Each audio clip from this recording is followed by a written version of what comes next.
Are you sitting comfortably? Good. Then we'll begin.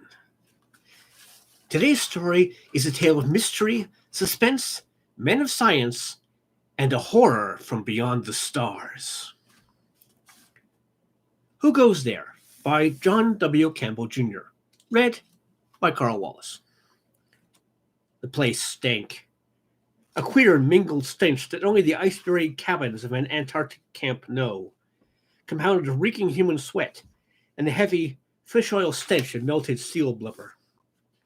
An overtone of liniment combated the musty smell of sweat and snow-drenched furs, the acrid odor of burnt cooking fat, and the animal, not unpleasant smell of dogs, diluted by time, hung in the air.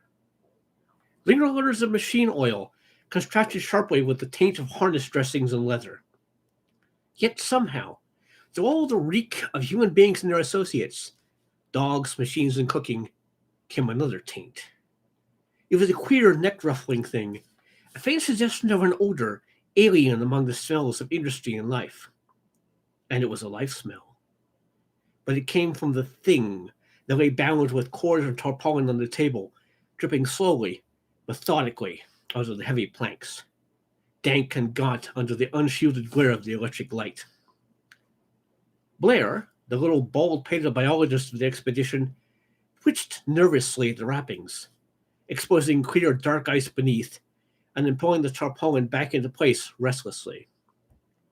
His little bird-like motions of suppressed eagerness danced his shadow across the fringe of dingy gray underwear hanging from the low ceiling, the equatorial fringe of stiff, graying hair around his naked skull, a comical halo about the shadow's head. Commander Gary brushed aside the lax legs of a suit of underwear and stepped toward the table. Slowly, his eyes traced around the rings of men sardined into the administration building. His tall, stiff body straightened finally, and he nodded. 37. All here. His voice was low, yet carried the clear authority of the commander by nature, as well as by title. You know the outline of the story back of that find of the secondary pole expedition. I've been conferring with second-in-command McCready and Norris, as well as Doctors Blair and Copper. There's a difference of opinion. Because it involves the entire group, it is only just the entire expedition personnel act on it. I'm going to ask McCready to give you the details of the story, because each of you has been too busy with his own work to follow closely. McCready? Moving from the smoke-blued background, McCready was a figure from some forgotten myth, a looming bronze statue that held life and walked. 6 feet 4 inches he stood as he halted beside the table, and with a characteristic glance upward to assure himself of room under the low ceiling beams, straightened. His rough, clashingly orange windproof jacket he still had on, yet on his huge frame it did not seem misplaced. Even here, 4 feet beneath the driftwind that droned across the Antarctic waste above the ceiling, the cold of the frozen continent leaked in and gave meaning to the harshness of the man. And he was bronze. His great red bronze beard, the heavy hair that matched it, the gnarled, corded hands gripping and relaxing on the table planks were bronze. Even the deep sunken eyes beneath heavy brows were bronzed. Age-resisting endurance of the metal spoke in the cragged, heavy outlines of his face and the mellow tones of the heavy voice. Norris and Blair agree on one thing. The animal we found was not terrestrial in origin. Norris fears there may be danger in that. Blair says there's none. But I'll go back to how and why we found it. To all that was known before we came here, it appeared this point was exactly over the south magnetic pole of Earth. The compass does point straight down here, as you all know. The more delicate instruments of the physicists, instruments especially designed for this expedition and its study of the magnetic pole, detected a secondary effect, a less powerful magnetic influence about 80 miles southwest of here. The secondary magnetic expedition went out to investigate it. There's no need for details. We found it, but it was not the huge meteorite or magnetic mountain Norris had expected to find. Iron ore is magnetic, of course, iron more so, and certain steels even more magnetic. From the surface indications, the secondary pole we found was small. So small the magnetic effect it had was preposterous. Preposterous. No magnetic window conceivable could have that effect. Setting through the ice and digging was 100 feet of the glacier surface. I think you should know the structure of the place.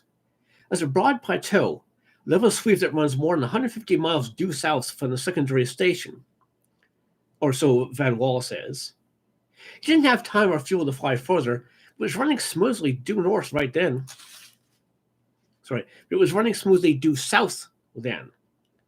North would have been a problem, considering at the bottom of the world.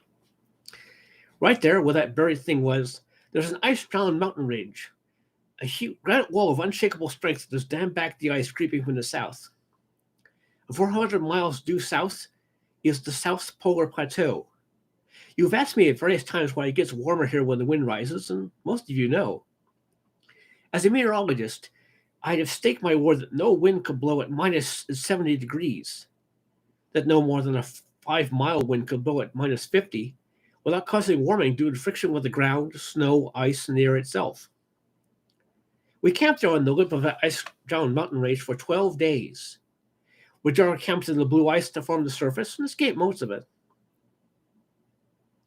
Somewhere to the south, the frozen air of the South Polar Plateau slides down from an 18,000 feet bowl, down a mountain pass, over a glacier, and starts north. It must be a funneling mountain chain that directs it and sweeps it away for 400 miles to hit that bowed plateau, where we found the secondary pole. It's been frozen there since Antarctica froze 20 million years ago. 20 million years ago, the Antarctic was beginning to freeze. We investigated thoughts and speculations. What we believe happened was about like this. Something came down out of space, a ship. We saw it there on the blue ice, thing like a submarine without a conning tower or directive vanes, 280 feet long and 45 feet in diameter at its thickest. It came down from space, driven and lifted by forces man haven't discovered yet, and somehow, perhaps something went wrong then. It came south here, out of control, probably circling the magnetic pole. That's a savage country there, but when Antarctica was still freezing, it must have been 1,000 times more savage. The swirl in there must have been particularly bad, the wind hurling a solid blanket of white over the lip of a now buried mountain. The ship struck granite head-on and cracked up. Not every one of the passengers in it was killed, but the ship must have been ruined, or driving a mechanism locked. It tangled with Earth's magnetic field, Norris says. Nothing made by intelligent beings can tangle with the dead immensity of a planet's natural forces and survive. One of his passengers stepped out. The one we saw there never fell below 41, and the temperature never rose above minus 60. Then, the wind must have been stronger. There was drift falling in a solid sheet. The thing was lost completely in 10 paces. He paused for a moment, a deep, steady voice giving way to the drone of wind overhead and the uneasy, malicious gurgling in the pipe of the galley stove. Drift. A drift wind was sweeping by overhead. Right now the snow picked up and the mumbling wind fled in level, blinding lines across the face of the buried camp. If a man stepped out of the tunnels that connected each of the camp buildings beneath the surface, he'd be lost in 10 paces. As for at the surface, it was white death. Death from needle-fingered cold driven before the wind, sucking heat from any warm thing. Cold and white mist of endless, everlasting drift, the fine particles of licking snow that obscured all things. Kinner, the little scar-faced cook, winced. 5 days ago, he had stepped on the surface to reach a cache of frozen beef. He had reached it, started back, and the driftwind leapt out of the south. Cold, white death that streamed across the ground binded him in 20 minutes. He stumbled on wildly in circles. It's half an hour before rope-guided men from below found him in the impenetrable murk. It was easy for man, or thing, to get lost in 10 paces. The passenger of the ship wasn't prepared, it appears. It froze within 10 feet of the ship. We dug down to find the ship, and our tunnel happened to find the frozen animal. Barclay's ice axe struck its skull. When we saw what it was, Barclay went back to the tractor, started the fire up, and when the steam pressure built, set a call for Dr. Blair and Copper. Barclay himself was sick then. Sick for 3 days, as a matter of fact. When Blair and Copper came, we cut the animal into a block of ice, as you see, wrapped it, and loaded it on the tractor for return here. We wanted to get into that ship. We reached the side and found the metal was something we didn't know. Our beryllium, bronze, non-magnetic tools wouldn't touch it. Barclay had some tool steel in the tractor, and that wouldn't scratch it either. We made some reasonable tests, even tried some acid from the batteries with no results. They must have had a passive fating process to make magnesium steel resist acid that way. And the oil must have been made 95% magnesium. But we had no way of guessing that. So when we spotted the barely open locked door, we cut around it. There was clear, hard ice inside the lock, and we couldn't reach it.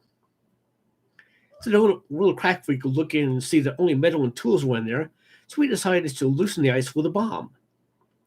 We had deconite, bombs, and thermite. Thermite is the ice softener. Deconite might have shattered valuable things, with a thermite's heat would just loosen the ice.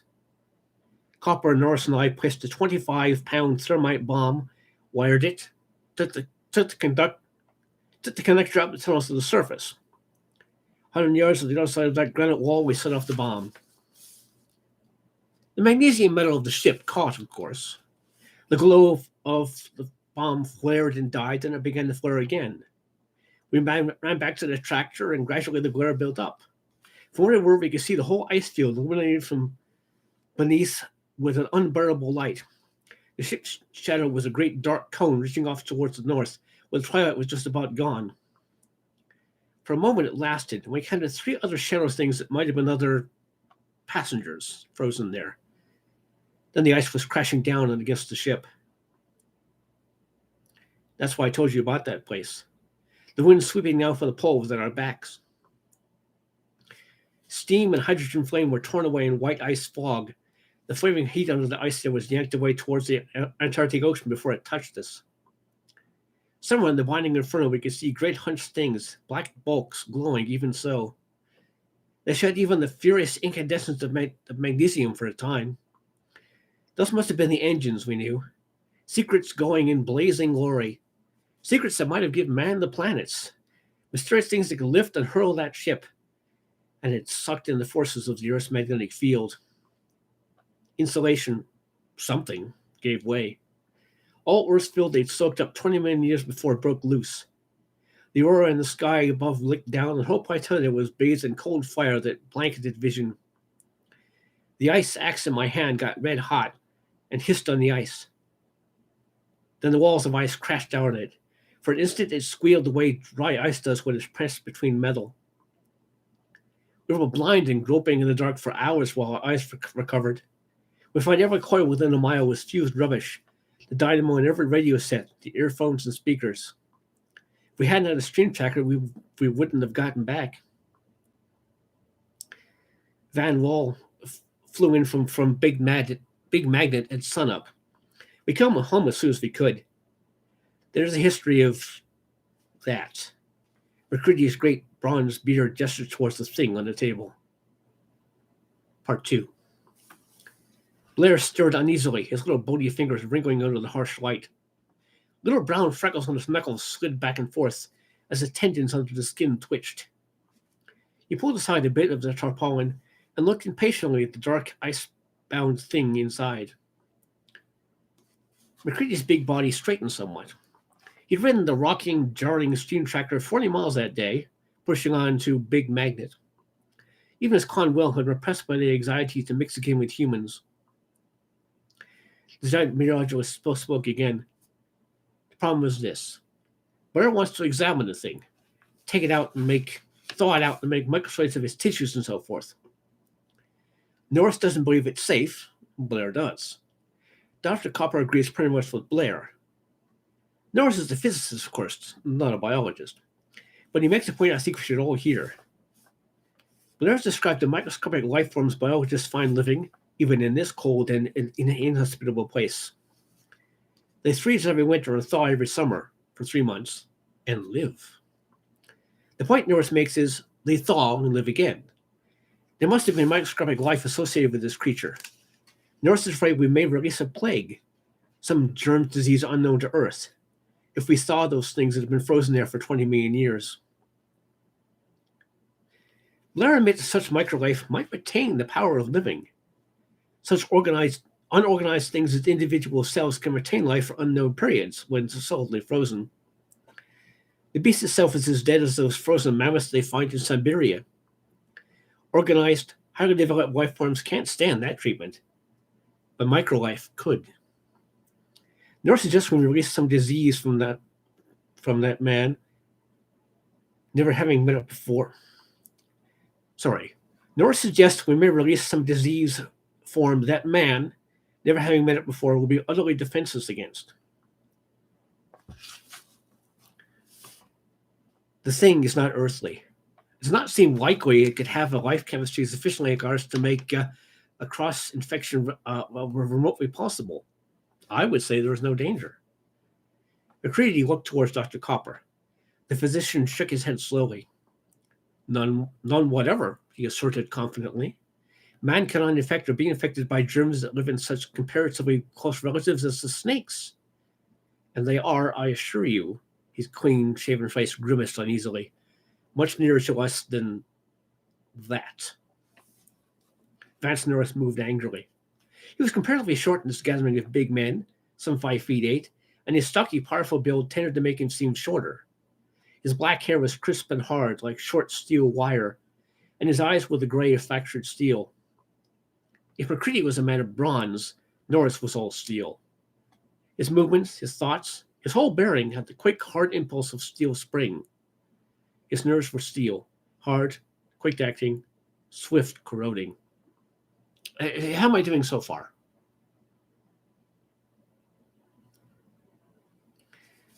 He was decided on his point now, and he lashed out his defense with a characteristic quick, clipped flow of words. Different chemistry be damned. The thing may be dead, or by God it may not, but I don't like it. Damn it, Blair, let him see the monstrosity you're petting over there. Let him see the foul thing decide for themselves why they want that thing thawed out in this camp. Thawed out, by the way. It's got to be thawed out in one of the shacks tonight, if it is thawed out. Somebody, who's watchman tonight? Conant. Cosmic Grace tonight. Well, you get to sit up with that 20 million-year-old mummy of his. Unwrap it, Blair. How the hell can they tell what they're buying if they can't see it? It may have a different chemistry. I don't know what else it has, but I know it has something I don't want. If you can judge by looking at its face, it isn't human, so maybe you can't. It was a noise when it froze. Annoyed, in fact, is about as close approximation to the way it felt as crazy, mad, insane hatred. How can hell can these birds tell what they're voting on? They haven't seen those 3 red eyes and that blue hair like crawling worms. Crawling. Damn, it's crawling there on the ice right now. Nothing Earth ever spawned had the unutterable sublimation of devastating wrath. That thing let loose in its face when it looked around this frozen desolation 20 million years ago. Mad? It was mad clear through. Searing, blisteringly mad. Hell, I've had bad dreams ever since I looked at those 3 red eyes. Nightmares. Dreaming the thing thawed out and came to life. That it wasn't dead, or even wholly unconscious all those 20 million years, but just slowed, waiting. You'll dream too.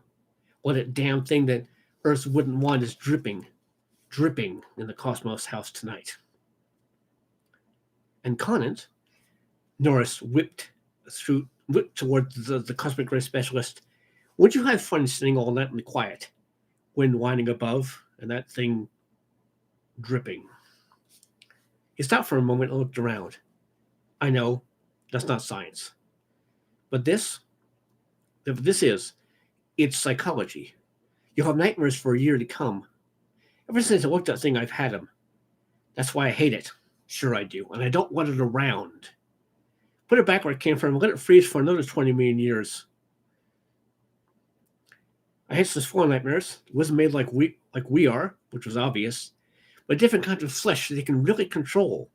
They can change its shape and look like a man and wait to kill and eat. That's not a logical argument. I know it isn't. The thing isn't Earth logic anyway. Maybe it has an alien body chemistry, and maybe its bugs do have a different one. A germ might not stand that, but Blair and copper, how about a virus? And how could you show that of the million varieties of microscopic life it may have, none of them are dangerous? How about diseases like hydrophobia, rabies, and attack any warm-blooded creature, whatever its body chemistry may be? And parrot fever? Have you a body like a parrot, Blair? And plain rot, gangrene, do you want? That isn't choosy about body chemistry. Blair looked up from his puttering long enough to meet Norris's angry gray eyes for an instant. So far, the only thing you said this thing gave off was catching dreams. I'll go so far as to admit that. An impish, slightly malignant grin crossed the little man's seam's face. I had some too. So, it's dream infectious. No doubt an exceedingly dangerous malady. So far as your other things go, you have a badly mistaken idea about viruses. In the first place, nobody's shown the enzyme molecule theory, and that alone explains them. In the second place, when you sorry, give me a second here. Big words.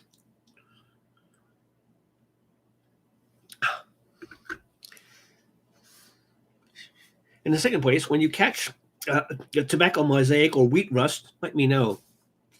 A wheat plant is a lot nearer your body chemistry than this otherworld creature is. And your rabies is limited, strictly limited. You can't get it from, nor give it to, a wheat plant or a fish, which this Norris is not. Blair nodded pleasantly towards the tarpaulin bulk on the table.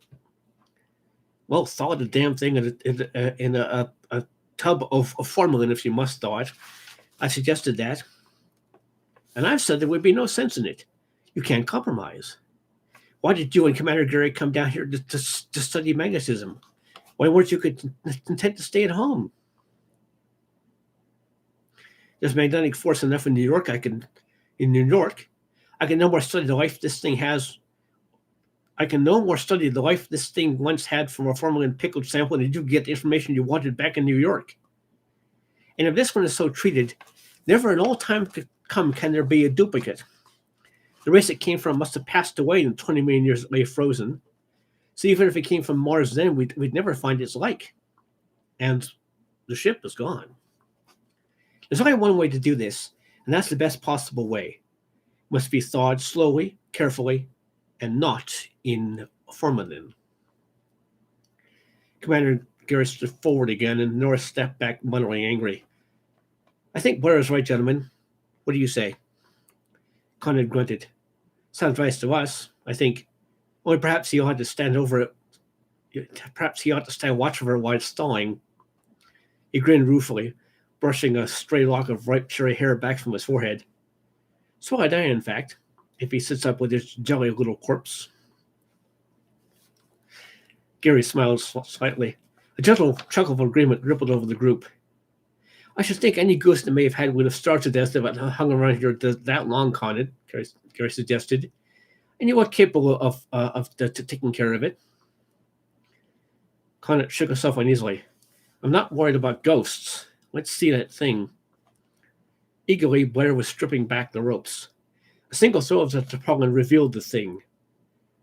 The ice had melted somewhat in the heat of the room, and it was clear and blue as thick, good glass. It shone wet and sleek under the harsh light of the unshielded globe above. The room stiffened abruptly. It was face up there on the plain, greasy planks of the table. The broken half of the bronze ice axe was still buried in the queer skull. 3 mad, hate-filled eyes blazed up with a living fire, bright as fresh spilled blood. from a face ringed with a writhing, loathsome nest of worms, blue mobile worms that crawl where hair should grow. Van Wall, 6 feet and 200 pounds of ice-nerved pilot, gave a queer strangled grasp and butted, stumbled his way out to the corridor. Half the company broke for the doors. The others stumbled away from the table. McCready stood at one end of the table watching them, his great body punted solidly on his powerful legs. Norris, from the opposite end, glowered at the thing with smoldering hate. Outside the door, Gary was talking with half a dozen of the men at once. Blair had a tack hammer. The ice-cased thing sloughed crisply under its steel claw as it peeled from the thing it had cased for 20 million years. Part 3. I know you don't like this thing, Conan, but it just has to be thought out right. You say leave it as it is till we get back to civilization. All right, I'll admit your argument that we could do a better, more complete job there is sound. But how are we going to get this across the line? We have to take this to one temperature zone, the equatorial, and halfway through the other temperature zone before we get it to New York.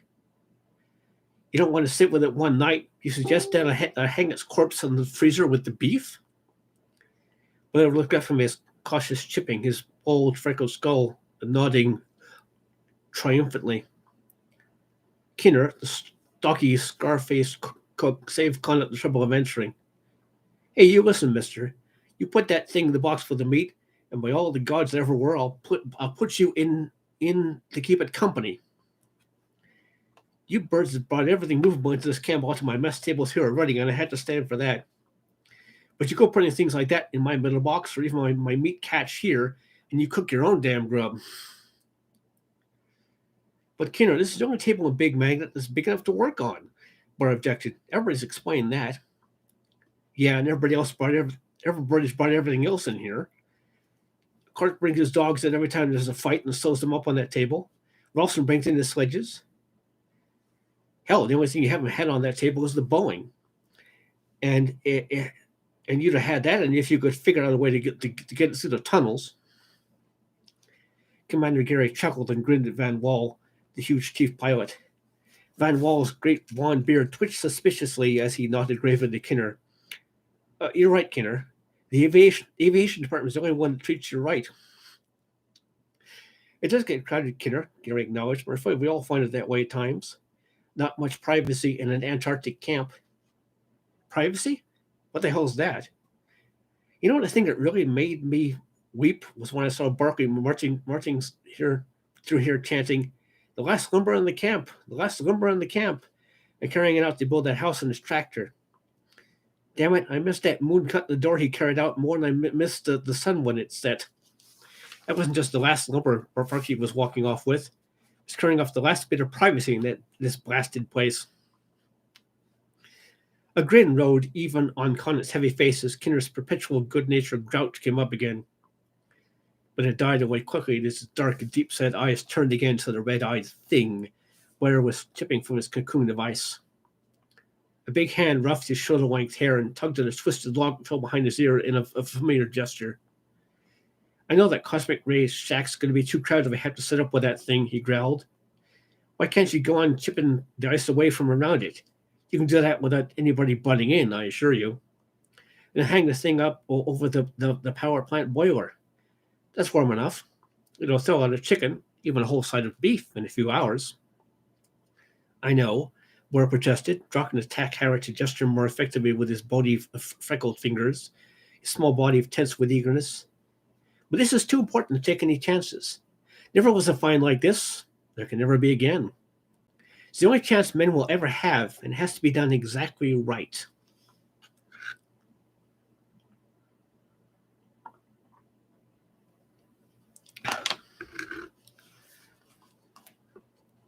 Look, you know how the fish we caught down near the Ross Sea would freeze almost as soon as we got them on deck and come to life again if we thawed them gently? Low forms of life aren't killed by quick freezing and slow thawing. We have... Hey, for the love of heaven, you mean that damn thing will come to life? Conant yelled. You get the damn thing... Let me at it. It's going to be in so many pieces. No, No, you fool. Blair jumped in front of Connor to protect his precious find. No, just low forms of life. For Pete's sake, let me finish. You can't thaw higher forms of life and have them come too. A fish can come to out freezing because its cells is a lower form of life. The individual cells of its body can revive. And that alone is enough to reestablish life. Any higher forms thawed out that way are dead. The higher animals are too complex, too delicate. This is an intelligent creature as high as evolution as we are in ours. Perhaps higher. It's as dead as a frozen man would be. How do you know? Demanded Condit, hefting the ice axe he had seized a moment before. Commander Gary laid a restraining hand on his heavy shoulder. Wait a minute, Condit. I want to get this straight. I agree there's going to be no thawing this thing if there's the remotest chance of its survival. I quite agree it is much too unpleasant to have alive, but I had no idea there was the remotest possibility. Dr. Copper folds his pipe from between his teeth and heaved his stocky, dark body from the bunk he'd been sitting on. Birds being tactical. That's dead. As dead as the mammoths they find frozen in Siberia. Potential life is like atomic energy. There, but nobody can get it out. Seldom release itself except in rare cases, such as radium in the chemical analogy. We've all sorts of proof that things don't live after being frozen. Not even fish, generally speaking. And no proof that higher animal life can under these circumstances. What's the point, Blair? The little biologist shook himself. The little ruff of hair standing out around his bald pate waved in righteous anger. The point is, he said in an injured tone, individual cells might show the characteristics they had in life if it's properly thawed. Now, if I thought this right, I may have a chance to determine what sort of world it's native to. We don't, and can't know by any other means, whether it came from Earth or Mars or Venus or from beyond the stars. And not just because it looks unlike men. You don't have to accuse it of being evil or vicious or something. Maybe that expression on his face is its equivalent to a resignation to fate. White is the color of mourning to the Chinese. If men can have different customs, why can't a so different race have different understandings of facial expressions? Conant laughed softly, mercilessly. Peaceful resignation. That's the best they can do in the way of resignation. I should exceedingly dislike seeing it when it was looking mad. That face was never designed to express peace. Just didn't have anything. It just didn't have any philosophical thoughts like peace in its makeup. I know it's your pet, but be sane about it. The thing grew up on evil, at the less slowly roasting alive the local equivalent of kittens, and amused itself to maturity on new and ingenious torture. You haven't the slightest right to say that, snapped Blair. How do you know the first thing about the meaning of a facial expression inherently inhuman? It may well have no human equivalent whatsoever. This is just a different development of nature, another example of nature's wonderful adaptability.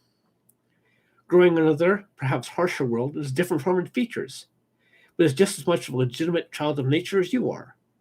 You are displaying the childish human weakness of hating the different. Just because its nature is different, you haven't any right to say it's necessarily evil. Norris burst out a single explosive ha. He looked down the thing. Maybe the things from other worlds don't have to be evil just because they're different. But that thing was. Child of nature, eh? Well, it was a hell of an evil nature. Now, you mugs cut crabbing at each other and get the damn thing off my table, Kinner growled, and put a canvas over it. It looks indecent. Kinner's gone modest, jeered Conant. Kinner slanted his eyes up to the big physicist. The scarred cheek twisted to join the line of his tight lips and twisted grin. All right, big boy, and what were you guessing about a minute ago? We can sit in the chair next to you tonight if you want. I'm not afraid of its face, Conant snapped. I don't like keeping awake over its corpse, particularly when I'm going to do it. Kinner's grin spread. Uh-huh. He went to the galley stove and shook down ashes vigorously, drowning the brittle chipping of the ice as Blair fell to work again.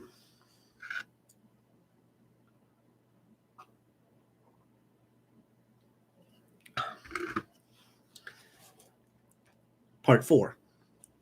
Cluck, reported the cosmic ray catcher. Cluck, brr, cluck. Conant started and dropped his pencil. Damnation.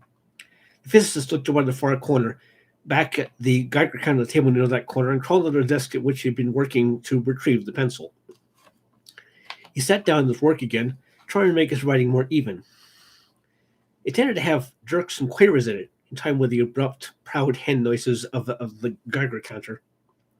The muted whoosh of the pressure lamp he was using for illumination, the mingled gargles and bugle calls of a dozen men sleeping on the corridor in Paradise House, formed the background sounds for the irregular clicking noises of the counter, the occasional rustle of falling coal on the copper-bellied stove, and the soft, steady drip, drip, drip from the thing in the corner. Conant jerked a pack of cigarettes from his pocket, snapped it so that a cigarette protruded, and jabbed a cylinder in his mouth. The lighter failed to function, and he pawed angrily through the pile of papers in search of a match. He scratched the wheel of the lighter several times, dropped it with a curse, and got up to pluck a hot coal from the stove with the coal tongs. The lighter functioned instantly when he tried it on returning to the desk. The counter ripped out a series of clucking guffaws as the burst of cosmic rays struck through to it. Conant turned to glare at it and tried to concentrate on an interpretation of data collected during the past week.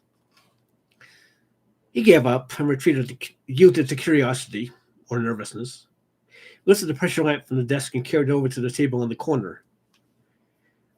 The beast had been thawing for nearly 18 hours now.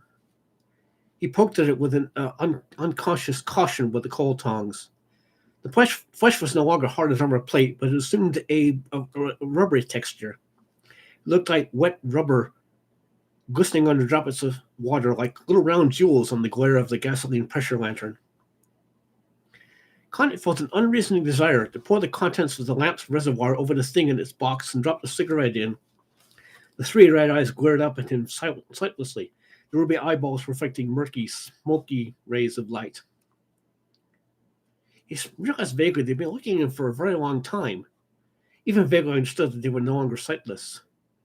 But it did not seem of importance. Of no more importance than the laboring slow motion of the tentacled thing that spread from the base of the slowly pulsing neck. Conant picked up the pressure lamp and returned to his chair. He sat down, staring at the pages of mathematics before him. The clucking of the counter was strangely less disturbing, the rustle of the coals in the stove no longer distracting. The creak of the floorboards behind him didn't interrupt his thoughts as he went about his weekly report in an automatic manner, filling in columns of data and making brief, summarizing notes. The creak of the floorboards sounded nearer. Part 5. Where came up from the nightmare-haunted depths of sleep abruptly. Conant's face floated vaguely above him. For a moment it seemed a continuance of the wild horror of the dream. But Conant's face was angry and a little frightened. Blair, you damned log, wake up. The little biologist rubbed his eyes, his brawny, freckled fingers crooked to a mutilated child fist. From surrounding bunks, other faces lifted to stare down at them. Kyle straightened up. Get up and get a lift on.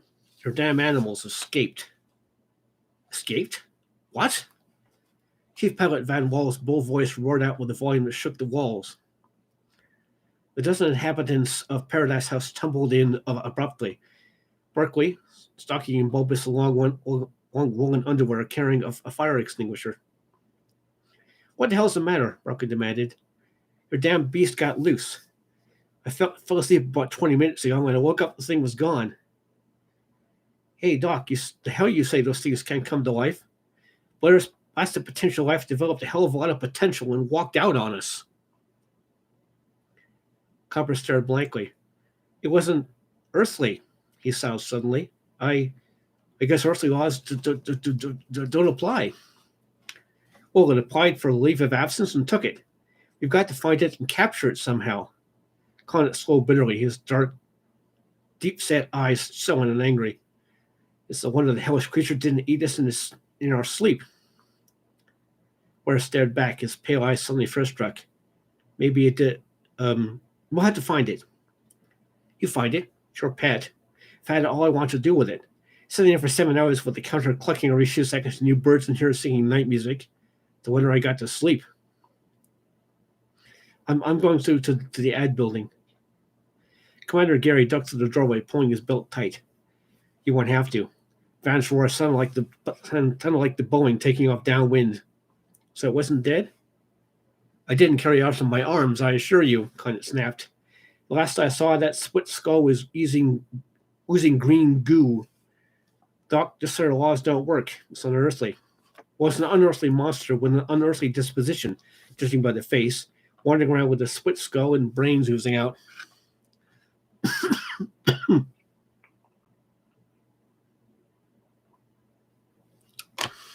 Still with me, folks?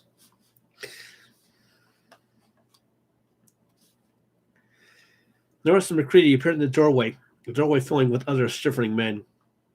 Has anybody seen it coming over there? Norris asked innocently. About 4 feet tall, 3 red eyes, brains oozing. Has everybody checked to make sure this isn't a cracked idea of humor? If it is, I think we'll unite in tying Blair's pet around Conant's neck like the ancient mariner's albatross. It's no humor, Conant shivered. Lord, I wish it were. I'd rather wear... He stopped. A wild, weird howl shrieked through the corridors. The man stiffened abruptly and half turned. I think it's been located, Conant finished. His dark eyes shifted with a queer unease. He darted back to his bunk, to return almost immediately with a heavy 45 revival and an ice axe. He hefted both as he started for the corridor towards Dogtown. It blundered down the wrong corridor and landed among the huskies. Listening, the dogs have broken their chains. The half-terrorized howl of the dog pack changed to a wild hunting melee. The voices of the dogs thundered in the nearer corridors, and through them came a low, rippling snarl of distilled hate. A shrill of pain, a dozen snarling yelps. Conant broke for the door. Close behind him, McCready, then Barclay, and Commander Gary came. Other men broke for the ad building, and weapons, the sledge house. Pomeroy, in charge of Big Mountain's 5 cows, started down the corridor in the opposite direction. He had a 6-foot handled, long-tined pitchfork in mind.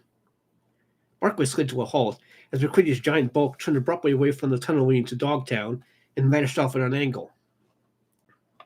Uncertainly, the mechanic wavered a moment. The fire extinguishers had headed steady from one side to the other. Then he was racing after Conant's broad back. Whatever McCready had in mind, he could be trusted to make it work.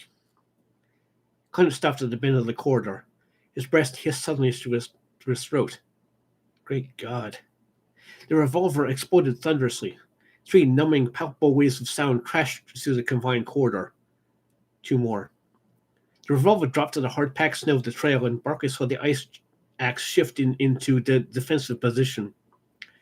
Conant's powerful body blocked his vision. Beyond, he heard something mewing and insanely chuckling. The dogs were quieter. There was a deadly seriousness in their low snarls. Taloned feet scratched at hard-packed snow. Broken chains were clinking and tangling. Conant shifted abruptly, and Barclay could see what lay beyond. For a moment, he stood frozen. Then his breath wailed in a gusty curse. The thing launched itself at Conant. The powerful arms of the man swung the ice axe flat side first at what might have been a hand. It scrunched horribly, and the tattered flesh, ripped by half-dozen savage huskies, leapt to his feet again.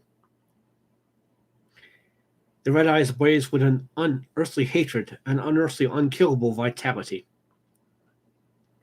Barclay turned the fire extinguisher on it.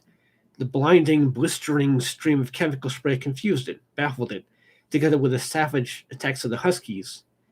Not for long afraid of anything that did or could live, he held it at bay.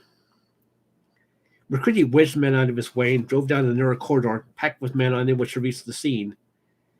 There was a sure foreplanned drive to McCready's attack. One of the giant blowtorches used to warm the plane's engine within his bronze hands. It roared gustily as he turned the corridor and opened the valve. The mad mewing hissed louder. The dog scrambled back from the 3-foot lance of blue-hot flame. Bar, get a power cable, run it in somehow. And a handle. We can electrocute this monster if I don't incinerate it. McCready spoke with authority of planned action. Barkley turned down the long corridor to the power plant, but already before him, Norris and Van Wall were racing down. Barkley found the cable and electrical cache in the tunnel wall, and a half minute he was hacking at it, walking back. Van Wall's voice ran out in a warning shot of power as the emergency gasoline-powered dynamo thundered into action. Half a dozen other men were down there now. The coal kindling was going to the firebox of the steam power plant.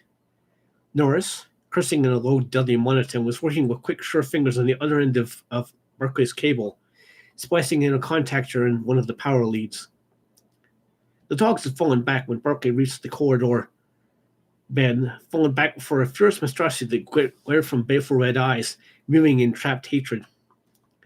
The dogs were a semicircle of red-dipped muscles with a fringe of glistening white teeth, whining with a vicious eagerness that near matched the fury of the red eyes. Barkley stood confidently alert of the corridor bend, the gustily muddling torch held loose and ready for action in his hands. He stepped aside without moving his eyes from the beast as Barkley came up. There was a slight, tight smile on his lean, bronzed face. Norris's voice called down the corridor, and Barkley stepped forward.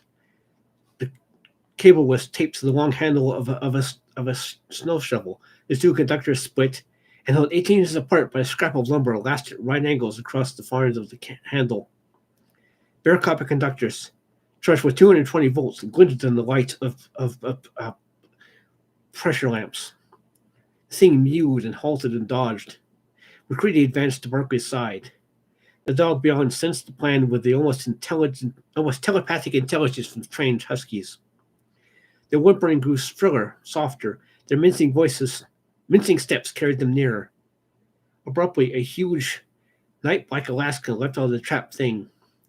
It turned, squalling, saber-clawed feet slashing. Barkley leapt forward and jabbed. A weird, shrill scream rose and choked out. The smell of burnt flesh in the corridor intensified. Greasy smoke curled up. The echoing pound of the gas-electric dynamo down the corridor became a slugging thud. The red eyes clouded over in a stiffening, jerking travesty of a face. Arm-like, leg-like members quivered and jerked. The dog leapt forward and Barkley yanked back his shovel-handed weapon. The thing in the snow did not move as gleaming teeth ripped it open. Part 6. Gary looked about the crowded room. 32 men, some tense nervously, standing against the wall, some uneasily relaxed, some sitting, most perforce standing, as intimate as sardines. 32, plus the 5 engaged in sewing up wounded dogs, made 37, the total of personnel. Gary started talking. All right, I guess we're here. Some of you, 3 or 4 at most, saw what happened. All of you who have seen that thing on the table, I can get a general idea. Anyone hasn't? I'll lift his hand straight to the tarpaulin bulking over the thing on the table. There was an acrid odor of singed flesh seeping out of it. The man stirred restlessly, hasty denials. It looks rather as though Charnock isn't going to lead any more teams, Gary went on. Bart wants to get this thing and make some more detailed examination. We want to know what happened to make sure right now this thing is permanently, totally dead. Right? Conant grinned. Anybody doesn't agree can sit up with it tonight. All right then. Blair, what can you say about it?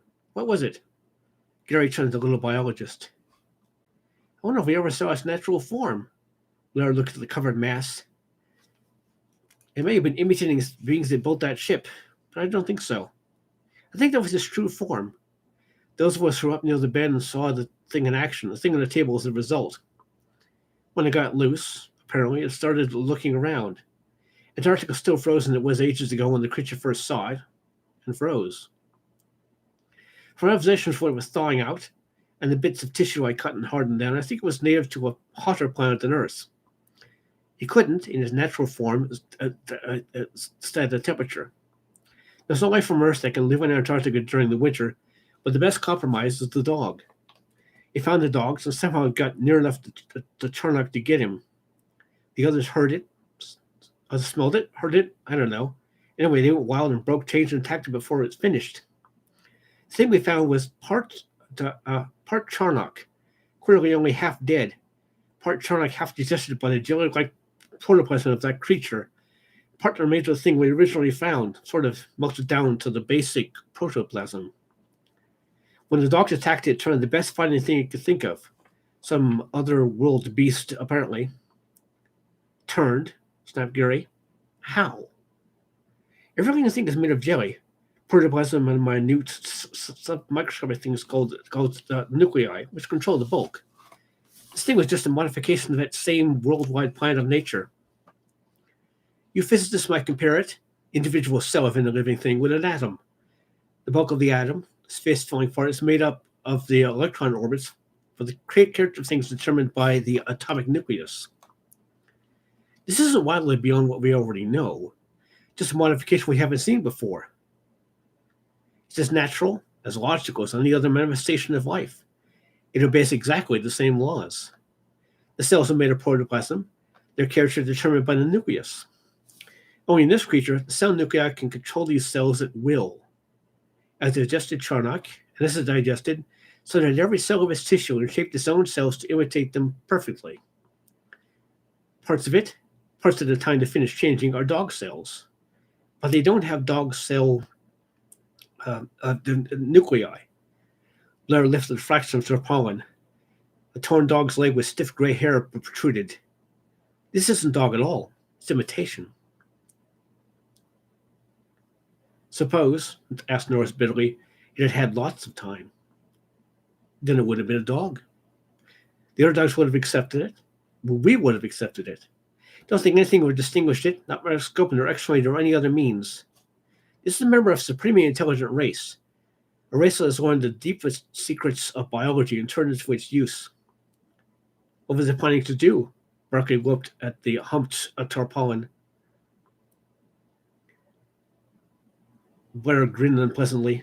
The wavering halo of thin air around his bald pate wavered in the stir of air. Take over the world, I imagine. Take over the world?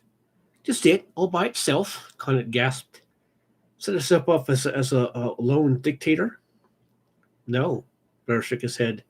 The scalpel he'd been fumbling in his bony fingers dropped. He bent to pick it up, so his face was hidden as he spoke. It would become the population of the world. Become popular of the world? Does it reproduce asexually? Blair shook his head and gulped. It doesn't have to. It weighed 85 pounds.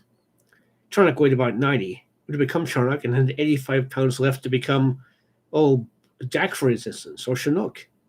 It can imitate anything, that is, become anything. If it had reached the Antarctic Sea, it would have become a seal, maybe two seals. They might have attacked a killer whale and become either killers or a herd of seals. Maybe we've caught an albatross or a seagull and flown to South America. Norris cursed softly. Every time I digested something and imitated it, it would have had its original bulk left to start again, Blair finished. Nothing would kill it. It has no actual enemies because it becomes whatever it wants to. If a killer whale attacked it, it would become a killer whale. If it was an albatross and an eagle attacked it, it would become an eagle. Lord, it might become a female eagle. Go back, build a nest, and lay eggs. Are you sure that thing from hell is dead? Dr. Copper asked softly. Yes, thank heaven, the little biologist gasped. After they drove the dogs off, I stood there poking Bar's electrocution thing in it for 5 minutes. It's dead and cooked. And we can only give thanks that this is Antarctica, where there's not one single living thing for it to imitate, except there's animals in camp. Us, Barr giggled. They can imitate us. Dogs can't make 400 miles to the sea. There's no food. There aren't enough ska gulls to imitate it this season. There aren't any penguins this far inland. There's nothing to reach the sea from this point, except us. We've got brains. We can do it. Don't you see? It's got to imitate us. It's got to be one of us. It's the only way it can fly an airplane, fly for 2 hours, and rule all Earth's inhabitants.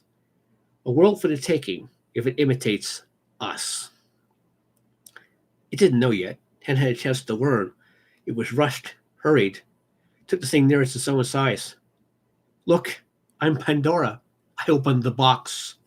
The only hope that could come out is that nothing can come out. It didn't see me. I did it. I fixed it. I smashed every magneto. Not a plane can fly. Nothing can fly. Blair giggled and lay down on the floor, crying. Chief Pilot Van Wall made a dive for the door. His feet were fading echoes in the corridor as Dr. Copper Bennett heard it and the little man on the floor. From an office in the other room, he brought something and injected solution into Blair's arm. Might come out of it when he wakes up, he sighed, rising. McCready have to lift the biologist onto a nearby bunk. Well, it depends on whether we can convince him that thing is dead. Van Wall ducked into the shack, brushing his heavy blonde hair absently. I didn't think a biologist would do a thing like that thoroughly. He missed the spares in the second cache. It's all right, I smashed them. Commander Gary nodded. I was wondering about the radio. Dr. Carper snorted. Don't think it can leak out of a radio wave, do you? You'd have 5 rescue attempts in the next 3 months if you stopped the broadcast. The only thing to do is talk loud and not make a sound. Blair looked suspiciously. Blair looked. Sorry, give me a second here. I hope I'm doing okay. And nobody's falling asleep at the other end, I hope. You can hear me, but I can't hear you if you happen to be snoring. McCready looked speculatively at the doctor. It might be like an infectious disease. Anything that drank any of its blood. Copper shook his head. Blair missed something. Imitate it may, but it has, to a certain extent, its own body chemistry, its own metabolism. If it didn't, it would become a dog, and be a dog and nothing more. It has to be an imitation dog. Therefore, you can detect it by serum tests. And its chemistry, since it comes from another world, must be so wholly radically different that a few cells, such as gained by drops of blood, were treated as disease germs by the dog or human body. Blood. But when those imitations bleed, Norris demanded. Sure, nothing mystic about blood. They'll bleed all right, Copper assured him. Blair sat up in his bunk suddenly. Conant. Where's Conant? The physicist moved towards the little biologist. Here I am. What do you want? Are you? Giggled Blair. He lapsed back into the bunk, contorted with the silent laughter. Condit looked at him blankly. Huh? Am I what? Are you there? Blair burst into gales of laughter. Are you Condit? The beast wanted to be a man, not a dog. Part 7. Dr. Copper rose wearily from the bunk and watched the hypodermic carefully. The little tingles it made seemed loud in the packed room, now that Blair's gurgling laughter had finally quieted. Copper looked toward Gary and shook his head slowly. Hopeless, I'm afraid. Don't think we'd ever convince him the thing is dead now. Norris laughed uncertainly. Not sure you convinced me. Oh, damn. Oh, damn you, McCready. McCready? Commander Gray turned to look from Norris to McCready curiously. The nightmares, Norris explained. He had a theory about the nightmares we had at the secondary station after finding that thing. The creature wasn't dead, had a sort of enormously slow existence. An existence that permitted it, nonetheless, to be vaguely aware of the passing of time, of our coming, over endless years. Norris said, I had a dream it could imitate things. Well, Copper grunted, it can. Don't be an ass, Norris snapped. That's not what's bothering me. The dream it could read minds, read thoughts and ideas and mannerisms. What's so bad about that? Seems to be warning you more than the thought of a joy we're going to have with a madman in an Antarctic camp. Copper nodded towards Blair. I have the words. I have the best words, believe me. Copper nodded towards Blair's sleeping form. McCready shook his great head slowly. You know that Condit is Condit because he not merely looks like Condit, which is beginning to believe the police might be able to do, but he thinks like Condit, talks like him, moves himself around as Condit does. That takes more than merely a body that looks like him. That takes Conant's own mind and thoughts and mannerisms. Therefore, though you know this thing might make itself look like Conant, you aren't much bothered because you know it has a mind for another world, a totally inhuman mind that couldn't possibly react and talk and think like a man we know and do it so well as to fool us for a moment. The idea of the creature imitating one of us is fascinating but unreal because it's completely inhuman. It doesn't have a human mind. As I said before, Norris repeated, like a steady McCready, you can say the damnedest things at the damnedest times. Will you be so good as to finish that thought? One way or the other. Kinner, the scar-faced expedition cook, had been standing near Conant. Suddenly he moved down the length of the crowded room towards his the familiar galley, shook the ashes from the galley stove noiselessly. It would do it no good, said Dr. Copper, softly as though thinking out loud, to merely look like something it was trying to imitate, have to understand its feelings, its reactions. A good actor, by training himself, can imitate another man's mannerisms, well enough to fool most people. Of course, no actor could imitate so perfectly as to deceive men who had been living with the imitated one in the complete lack of privacy of an Antarctic camp. That would take a superhuman skill. Conant, standing alone at one end of the room, looked about him wildly, his face white. A gentle eddy in the room had crowded them slowly down toward the other room, so he stood quite alone. My God, will you shut up? Conant's voice shook. What am I? Some kind of microscopic organism you're dissecting? Some unpleasant worm you're discussing in the third person? McCready looked up at him, his slowly twisting hand stopped for a moment. Having a lovely time. Wish you were here. Signed, Everybody.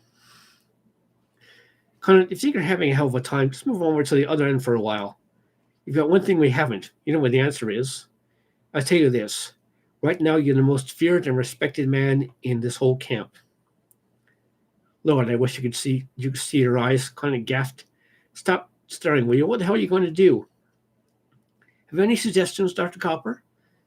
Commander Gary asked steadily. The present situation is impossible. Oh, is it? Conant snapped. Come over here and look at that crowd. By heaven, they look exactly like that gang of huskies around the corridor bend. Benny, will you stop hefting that damned ice axe?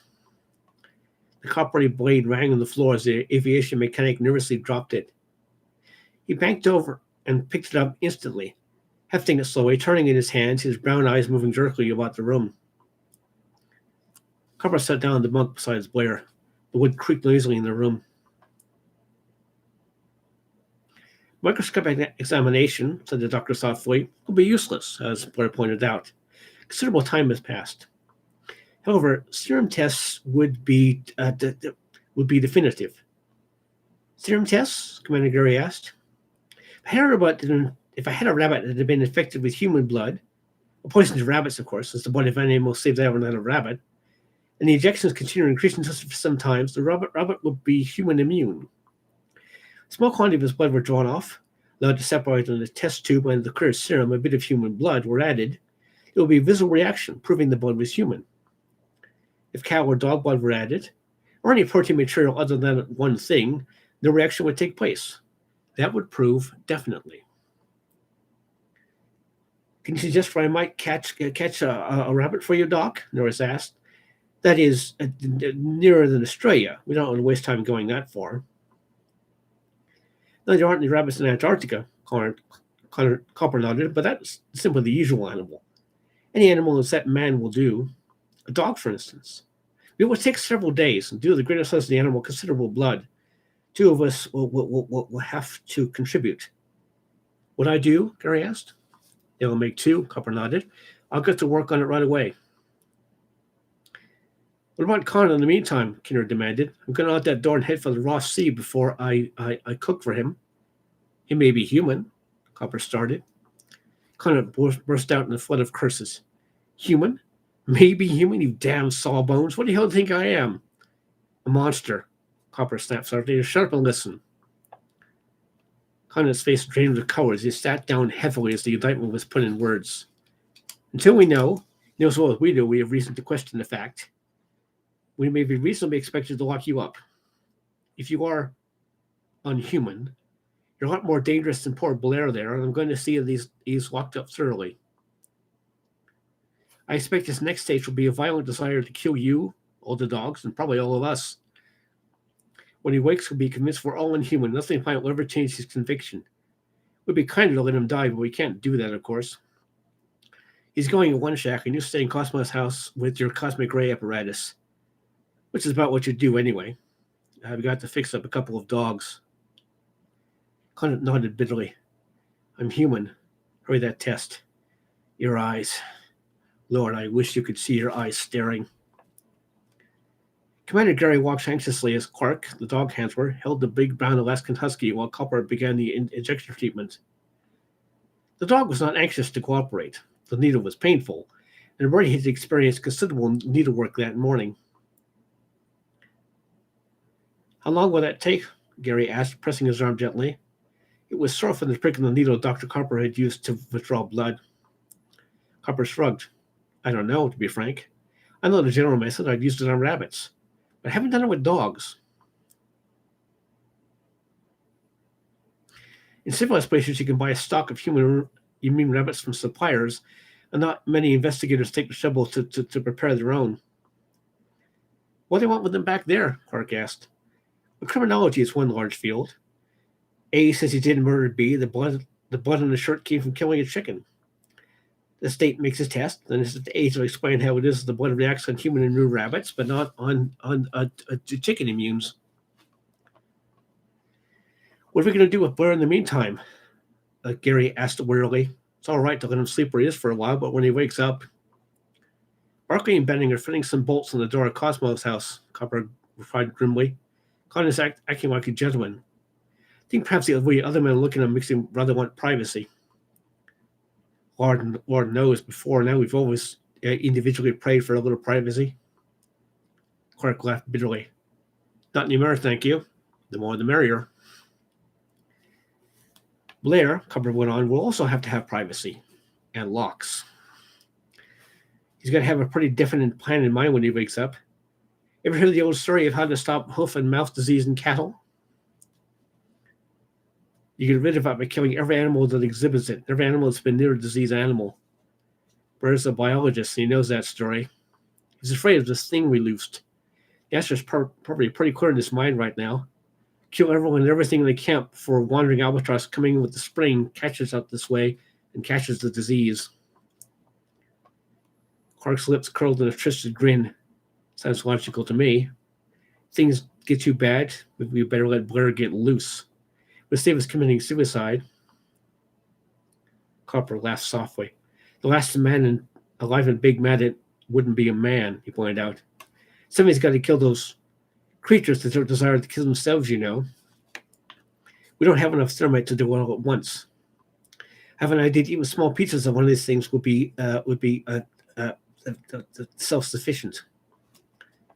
If, said Gray thoughtfully, they can modify the protoplasm at will, won't they simply change to birds and fly away? They can read all about birds and imitate structure without even meaning them. Or imitate, perhaps, birds of their home planet. Copper shook his head and helped Quark to feed the dog. Man studied birds for centuries, trying to learn how to make a machine to fly like them. He never did do the trick. His final success came when he broke away entirely and tried new methods. Knowing a general idea and knowing the detailed structure of wing and bone and nerve tissue is something far, far different. Barkley came into the building, drawing a length of airplane control cable. He's finished. Cosmos House can't be over from the inside. Now, where do we put Blair? Copper looked toward Gary. There wasn't any biology building. I don't know where we can isolate him. How about East Cache? Gary said after a moment's thought. Will Blair be able to look after himself, or need attention? He'll be capable enough. We'll be the ones to watch out. Copper assured him grimly. Take a stove, a couple of bags of coal, necessary supplies, and a few tools to fix it up. Barkley had the tools he carried and looked at Gary. If the muttering he's doing now is any sign he's going to sing away the night hours, and we won't like his song.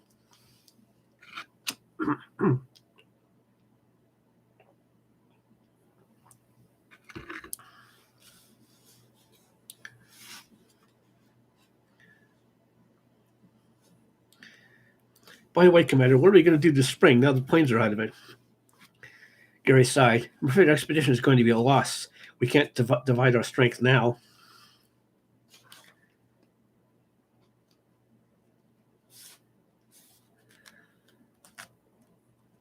Sorry, I missed the spot. It won't be a loss if we continue to live and come out of this, Copper promised him. The find we've made, if we can get under control, is important enough. The cosmic ray data, magnetic work, and atmospheric work won't be greatly hindered. Gary laughed mercilessly. We just think of the radio broadcasts telling half the world about the wonderful results of our exploration flights, trying to fool men like Bird and Ellsworth back home that are doing something. Copper nodded gravely. Don't know if something's wrong, but men like that have judgment enough to know we wouldn't do tricks without some sort of reason and wait for our return to judge of us. We know enough of the conditions here to put through a good bluff. Just so they don't send rescue expeditions, Gary prayed. If we're ready to come out, we'll have to send word to Captain Forsyth to bring a stock of magnetos when he comes down. You mean if we don't come out? Asked Barclay. I was wondering if a nice running account of eruption or earthquake via radio with a swell wind up by using stick of decanite under the microphone would help. Nothing, of course, will entirely keep people out. One of those swell melodramatic last man alive scenes might make him go easy, though.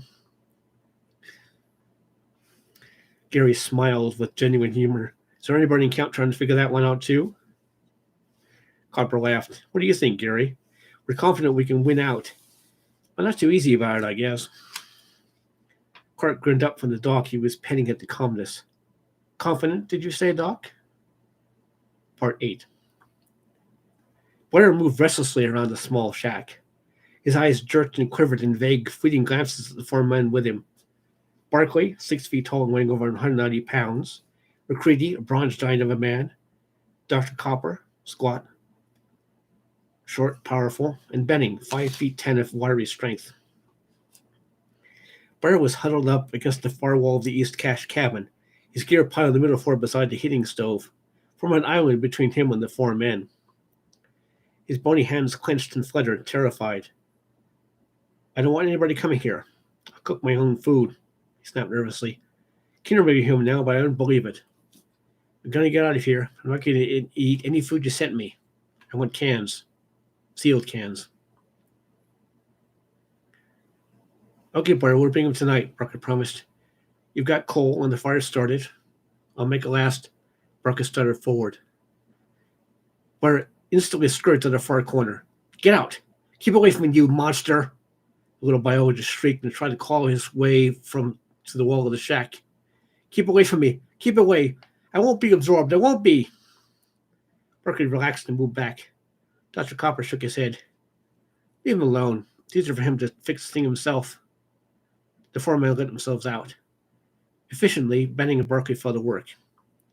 There were no locks in Antarctica. There wasn't enough privacy to make them needed. But fossil screws had been driven on each side of the doorframe, and the spare aviation control cable, immensely strong, woven steel wire, was rapidly caught between them and drawn taut. Blair moved about restlessly inside. He was dragging something over to the door with panting gasps and muttered frantic curses. Berkeley opened the hatch and glanced in. Dr. Copper throwing over his shoulder. Blair had moved a heavy bunk against the door. Don't know but what the poor man's right about that. McCready decided if he gets loose, it's his avowed intention to kill each and all of us as quickly as possible, which is something we didn't agree with. We've got something on the other side of the door that's worse than a homicidal maniac. One of the other has to get loose. I think I'll come up here and undo those lashings here. Berkeley grinned. You let me know and I'll show you how to get this off fast. Let's go back. Spring, said Benning bitterly, has come. Ain't we got fun? We're looking forward to get away from this blasted hole in the ice. I wouldn't try it now if I were you. Berkeley grunted. Guys that set out from here in the next few days are going to be marvelously unpopular. How's your dog getting along, Dr. Copper? McCready asked. Any result yet? 30 hours? I wish there were. Gave an injection of my blood today. I imagine there are 5 days when we need it. I don't know. Certainly enough to stop sooner. I've been wondering, if climate were changed, would he have warned us so soon if the animal escaped? Wouldn't he have waited long enough for us to have a real chance to fix itself? This thing is selfish. I don't think it looked like it were possessed of a store of the higher injustices, did you? Dr. Carr pointed out. Every part of it is all of it. Every part of it is all for itself, I imagine. If Conant were changed to save his skin, he'd have to. But Conant's feelings aren't changed, imitated perfectly, or they're his own. Naturally, the imitating perfectly Conant's feelings, would do exactly what Conant would do. Say, couldn't Norris or Van give Conant some kind of test? This thing is brighter than man. It might know more physics than Conant should, and they catch it out, Barker suggested. Copper shook his head wearily. Not if it reads minds. You can't plan a trap for it. Van suggested that last night. Hoped it would answer some of the questions of physics he'd like to know answers to. The expedition to 4 idea is going to make life happy, but he looked at his companions. Each was relying on to make sure he doesn't do something peculiar. Man, aren't we going to be a trusting bunch? Each man eyeing his neighbors with the greatest exhibition of faith and trust. I'm beginning to know what Kenneth meant, but I wish you could see your eyes. So far as we know, the animal is dead, with a slight question as to Conant. No other is suspected, Recready stated slowly. The always for order is merely a precautionary measure. I'm waiting for Gary to make it 4 in the bunk, Barker sighed. Thought we didn't have any privacy before, but since that order. None watched more tensely than Conant. Little sterile glass test tube, half filled with straw-colored fluid. 1, 2, 3, 4, 5 drops of the clear solution. Dr. Conant had prepared from the drops of blood from Conant's arm. The tube was taken carefully, then set in a beaker of clear, warm water.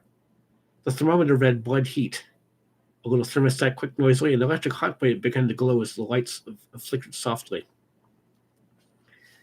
Then, little white flecks of precipitation were falling, snowing down on the clear straw-colored fluid. Lord, said Conant. He dropped halfway onto the bunk, crying like a baby. 6 days, Conant sobbed. 6 days, and they're wondering if that damn test would lie. Gary moved her silently and slipped his arm around the physicist's back. It couldn't lie, Dr. Copper said. The dog was human the moon, and the serum reacted. He's all right, Norris gasped. Then the animal is dead? Dead forever? He's human, Copper spoke definitively, and the animal is dead. Kinner burst out laughing hysterically. He critically turned toward him and slapped his face with a methodical 1-2, 1-2 action. The cook laughed, gulped, cried a moment, and sat up, rubbing his cheeks, mumbling his thanks vaguely. I was scared. Lord, I was scared. Norris laughed bitterly. You think we weren't? You think maybe Conant wasn't? The ad building stirred with a sudden rejuvenation. Voices laughed. The men questioning around Conant spoke with unnecessarily loud voices, jittery, nervous voices, relievedly friendly again. Someone called the suggestion that Dustin started for their skis. Blair but might recover. Dr. Copper fussed with his test tubes in nervous relief, trying solutions. The party of relief for Blair shacked out the door, skis clapping noisily. Down in the air, the dogs set up a quick yelping howl as the air of excited relief reached them. Dr. Copper fussed with his tubes. Recready noticed him first, sitting on the edge of the bunk with 2 precipitin whitened test tubes of straw-colored fluid, his face whiter than the stuff in the tubes. Silent tears dripping down from horror-widened eyes. Recready felt a cold knife of fear pierce through his heart and freeze in his breast. Dr. Carmel looked up. Gary, he called hoarsely. Gary, for God's sakes, come here. Commander Gary walked toward him sharply. Silence clapped down on the eye building. Conant looked up, rose stiffly from his seat. Gary, tissue from the monster precipitates 2. It proves nothing. Nothing but the dog was monster immune too. that one of the two contributing blood, one of us two, you and I, Gary, one of us is a monster. Part 9. Barr called his mimic back before they tell Blair. McCready said quietly. Barkley went to the door. Faintly, his shouts came back to the tensely silent men in the room. Then he was back. They're coming, he said. I just didn't tell them why. Just that Dr. Carper said not to go. McCready, Gary sighed. You're in command now. May God help you. I can't. The bronze giant nodded slowly, his deep eyes to Commander Gary. I may be the one, Gary said. I know I'm not, but I can't prove it to you in any way. Dr. Copper's test is broken down. In fact, he showed it was useless. It was the advantage of the monster to have that uselessness not know would seem to prove he was human. Copper rocked back, Copper rocked back and forth slowly on the bunk. I know I'm human. I can't prove it either. One of us two is a liar, for that test cannot lie, and it says one of us is. I gave proof the test was wrong, which seems to prove I'm human. Now Gary's getting an argument which proves me human, which he as the monster should not do. Round and round and round and round and... Dr. Copper's head, then his neck and shoulders began circling slowly in time to the words. Suddenly he was lying on the bunk, roaring with laughter. It doesn't have to prove one of us is a monster. It doesn't have to prove that at all. If we're all monsters, it works the same. We're all monsters, all of us. Condit and Gary and I and all of you. McCready went over to the copper slowly, took the hypodermic from his hand and washed it carefully in the 95% alcohol. Gary sat on the bunk edge with wooden face, watching Copper and McCready expressionlessly. What Copper said is possible, McCready sighed. Value you hope here? Thanks. The filled needle jabbed into Copper's thigh. The man's laughter didn't stop, but slowly faded into sobs and sound asleep as the morphia took hold. McCready turned again. The men who started for Blair stood at the far end of the room, skis dripping snow, their faces as white as their skis. Con had a lighted cigarette in each hand when he was puffing absently and staring at the floor. The heat of the one in his left hand attracted him and stared at it, then one of the other hand stupidly for a moment. He dropped one and crushed under his heels slowly.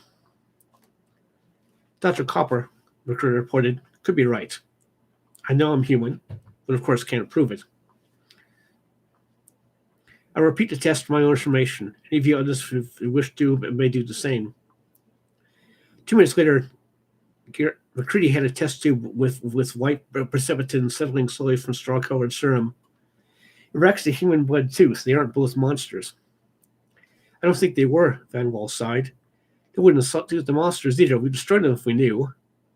Why hasn't the monster destroyed us, do you suppose? It seems to be loose. McCready snorted, then laughed softly. Elementary, my dear Watson. The monster wants to have life forms available. It can't animate a dead body, apparently. It's just waiting until the best opportunities come. We who remain human, it is holding in reserve. Kinner shuddered violently. Hey, Mac, would I know if I'm a monster? Would I know if the monster had already got me? Oh, Lord, I may be a monster already. You know, McCready answered. But we wouldn't. Norris laughed softly, half hysterically. McCready looked at the vial of serum remaining. There's one thing this damn stuff is good for at that, he said thoughtfully. Clark, will you and Van help me? The rest of the gang better stick together here. Keep an eye on each other, he said bitterly. See, you don't get into mischief, shall we say? McCready started down the tunnel towards Dogtown with Clark and Van Wall behind him. Again more serum? Clark asked. McCready shook his head. Tests. There's 4 cows in a bowl and nearly 70 dogs down there. This stuff reacts only to human blood. And monsters.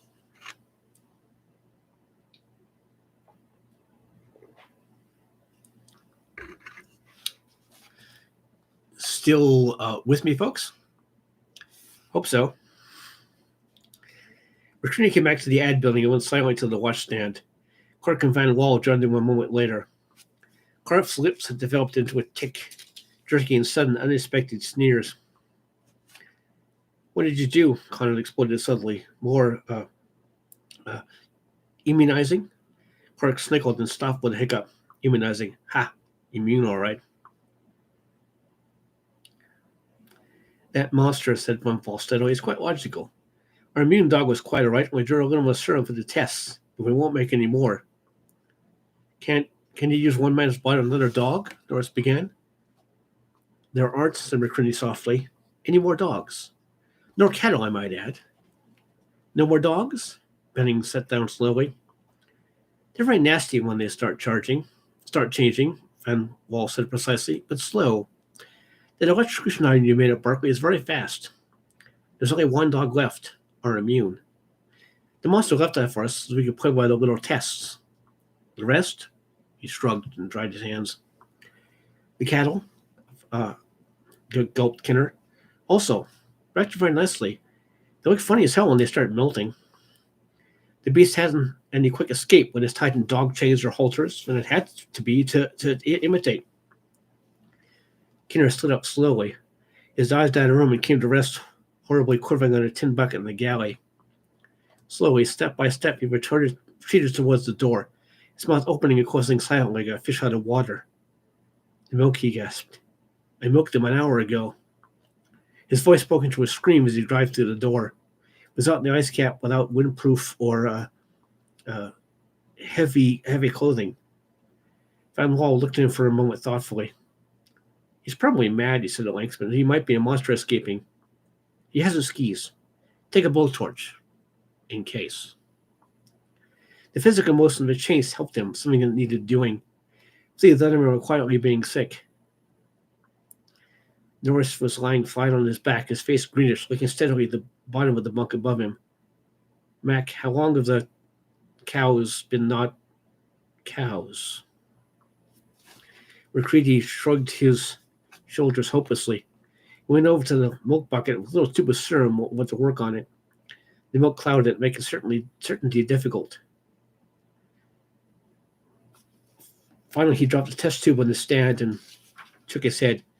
It tested negative, which means either they were cows then, or that, being perfect imitations, they gave perfectly good milk. Copper stirred restlessly asleep and gave a gurgling cross between a snore and a laugh.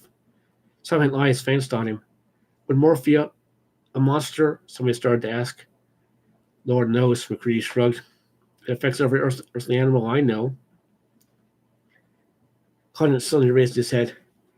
Mac, the dogs must have swallowed pieces of the monsters, and the pieces destroyed them.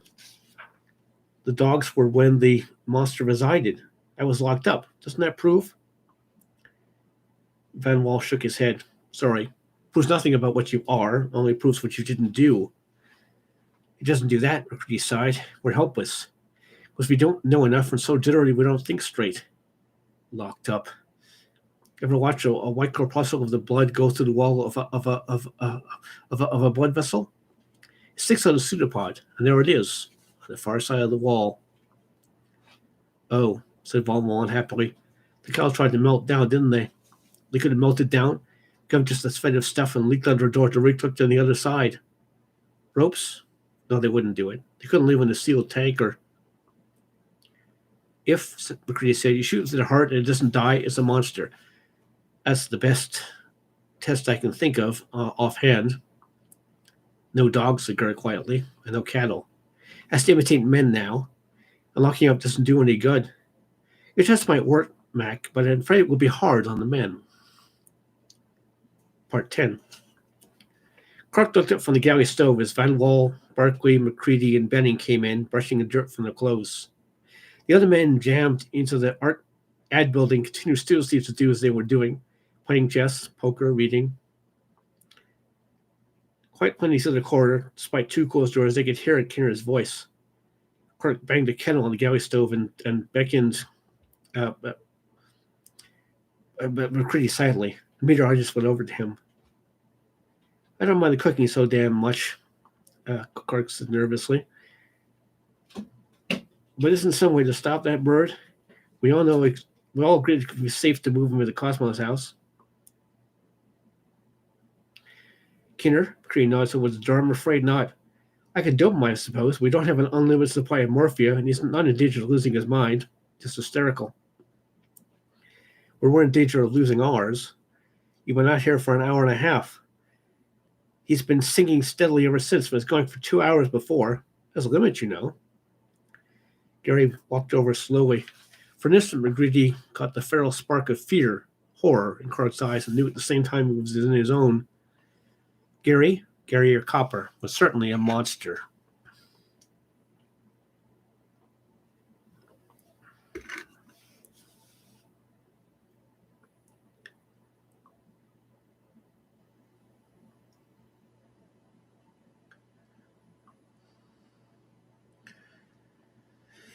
Monster dog and real dog were identical, Gary said. We've got to go on. What are we going to do after dinner? Von Roller joined them quietly. Rotation sleeping. Half the crowd asleep, half awake. One time many of us were monsters. All the dogs were. We thought we were safe, but somehow it got Copper. Or you. Von Wall's eyes flashed uneasily. Why had it gotten every one of you? All of you by myself may be wondering, looking. No, that's not possible. You just spring then. I'd be helpless. We humans must somehow have the greatest number.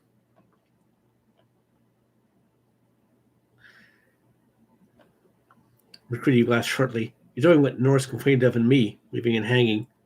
But if one more is changed, that may shift the balance of power. It doesn't fight. I don't think it ever fights. It must be a peaceful thing in its own way. Never had to because it always gained its hand. Van Wall's mouth twisted in a sickly grin. You're suggesting then perhaps it already has the greatest numbers? But it's just waiting, all of them, all of you for all I know. Waiting till I, the last human, drop my worriedness in sleep. Mac, did you notice their eyes all looking at us? Gary sighed. You haven't been sitting here for 4 straight hours while all of their eyes silently weighed the information that one of us two, or Copper, perhaps both of us, or a monster. Clark repeated his request. Will you stop that Kinner's noise? He's driving me nuts. Make him tone it down anyway. Still praying, McCready asked. Still praying, Clark groaned. He hasn't stopped for a second. I don't mind his praying if it relieves him, but he yells, he sings psalms and hymns and shouts prayers. He thinks God can't hear very well down here. Maybe he can't, Berkeley grunted, and if it does something about this thing loosed from hell. Somebody's going to try that test you mentioned if you don't stop him, Clark stated grimly. I think a cleaver in the head will be as positive as a test as a bullet in the heart.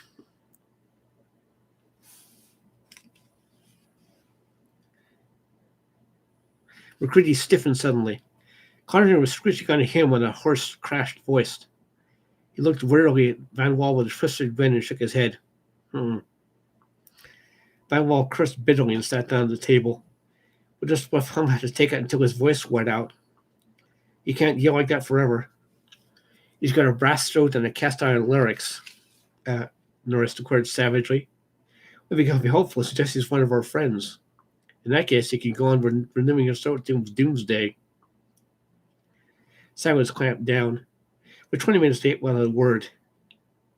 Then Connor jumped up with an angry violence. You sit as still as a bunch of graven images.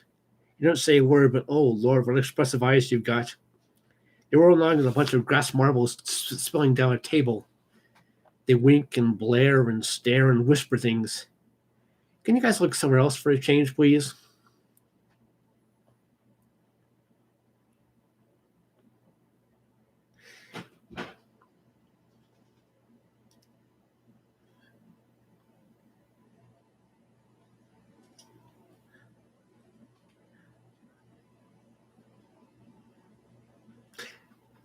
Sorry, I just lost my place for a second there.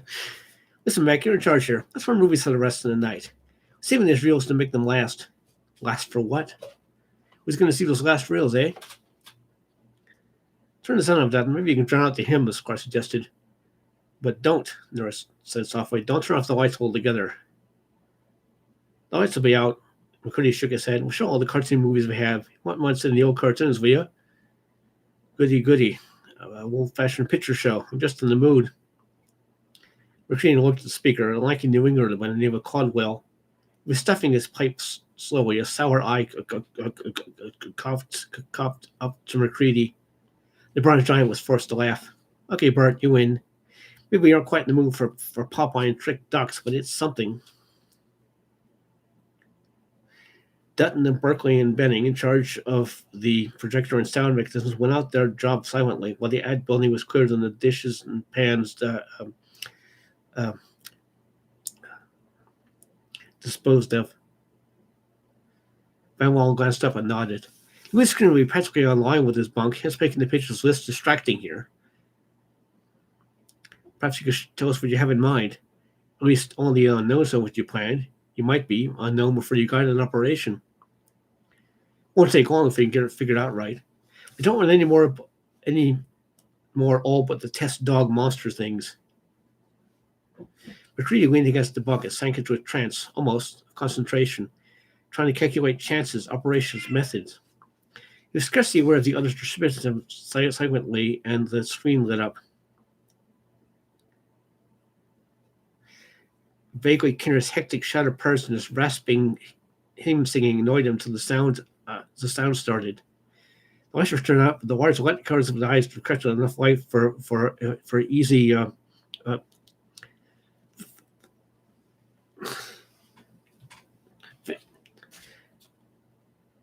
lights were turned out. The large light-colored areas of the screen reflected enough light for ready visibility.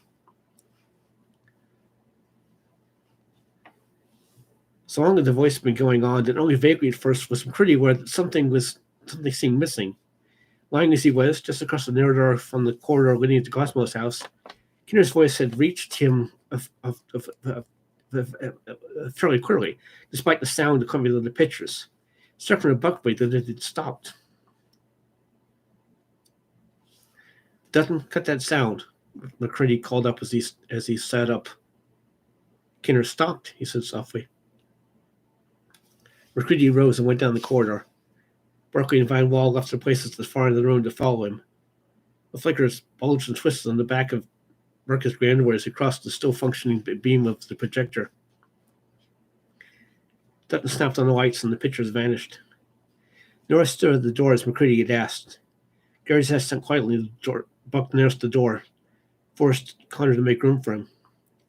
Most of the others stood exactly where they were. Only Connor walked slightly up and down the corridor in a steady, unwavering rhythm.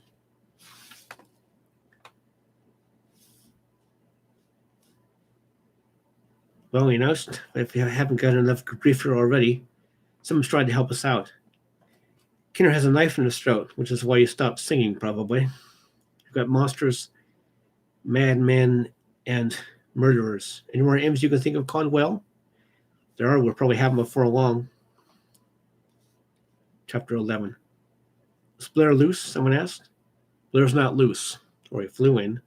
Is any doubt about where our gentle helper came from? This may clear it up. Van Wall had a foot-long, thin-bladed knife and a cloth. One handle was half burnt, charred with a peculiar pattern on the top of the galley stove. Clark stared at it. I did it this afternoon. I forgot the damn thing lifted on the stove. I wonder, said Benny, looking at the party warily, how many monsters have we? Somebody could slip out of this place, go back the screen to the galley and did to the Cosmos house and back. He did come back, didn't he? Yes, everybody's here. What if one of the gang could do all that? Maybe a monster did it, Gary suggested quietly. There's that possibility. The monster, as you pointed out, has only men left to imitate. Would he decrease his supply, should we say? Van Wall pointed out. No, we just have a plain ordinary louse, a murderer to deal with. Ordinarily we call him an inhuman murderer, I suppose. We have to distinguish now.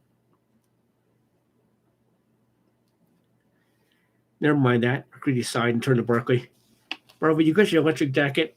I'm going to make certain. Berkeley turned on the corridor to get the plugged electrocutor by McCready and Van Wall right back towards Cosmo's house. Berkeley followed them in some 30 seconds.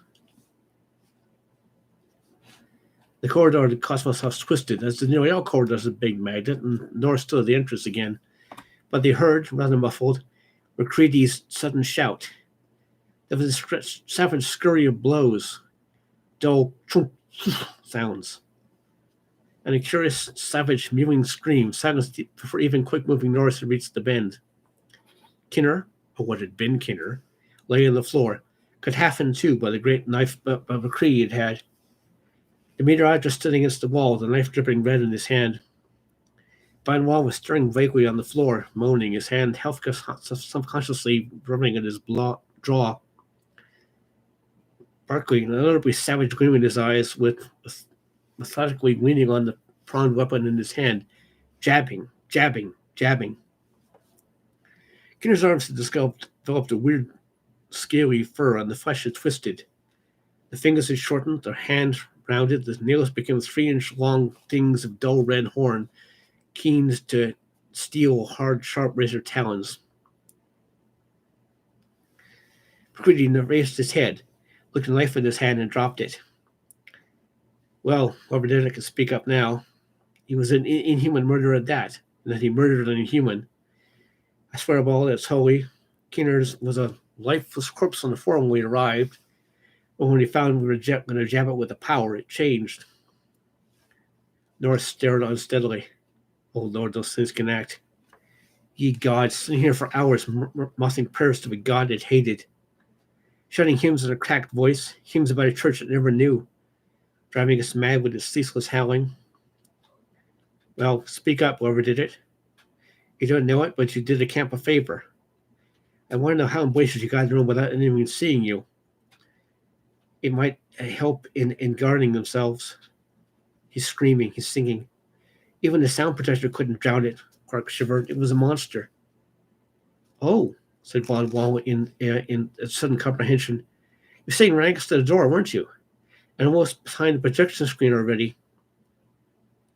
Clark nodded dumbly. He was quiet now. It's a dead.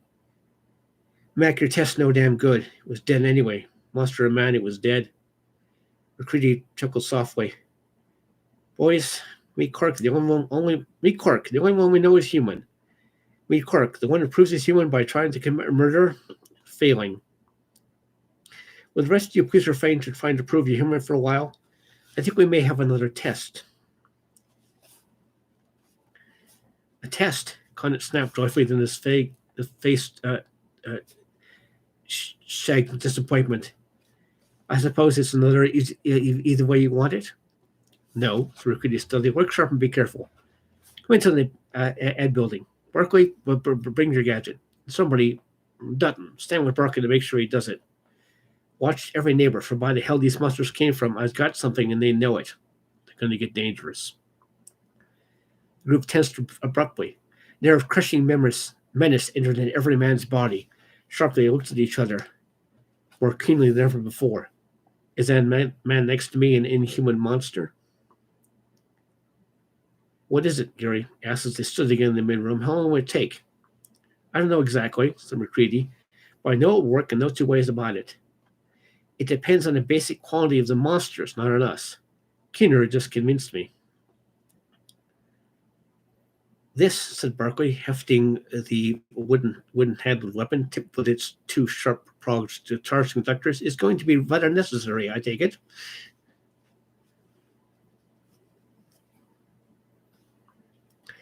Dr.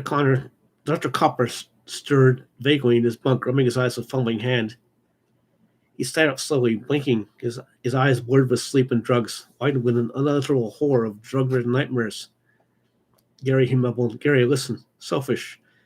From hell they came, and hell is selfish. I mean, self. What do I mean? He sat back in his bunk and snored softly. McCready looked at him thoughtfully. Well, no, presently, slowly, but selfish is what you mean, all right. You must have thought of it, half sleeping, dreaming there. You just have to think what dreams you might be having. But that's all right. Selfish is the word. It must be, you see. He turns to the man in the cabin, sensed silent men staring with wolfish eyes each at his neighbor. Selfish, and as Dr. Copper said, every part is a whole. Every part is self-sufficient, an animal in itself. That, another thing, told the story. Nothing mysterious about blood, just as normal body tissue as a piece of muscle or a piece of liver. McCready's great bronze beard ruffled in a green smile. This is satisfying in a way. I'm pretty sure we humans still outnumber you others, understanding here. What we have that you, otherworldly race, evidently doesn't.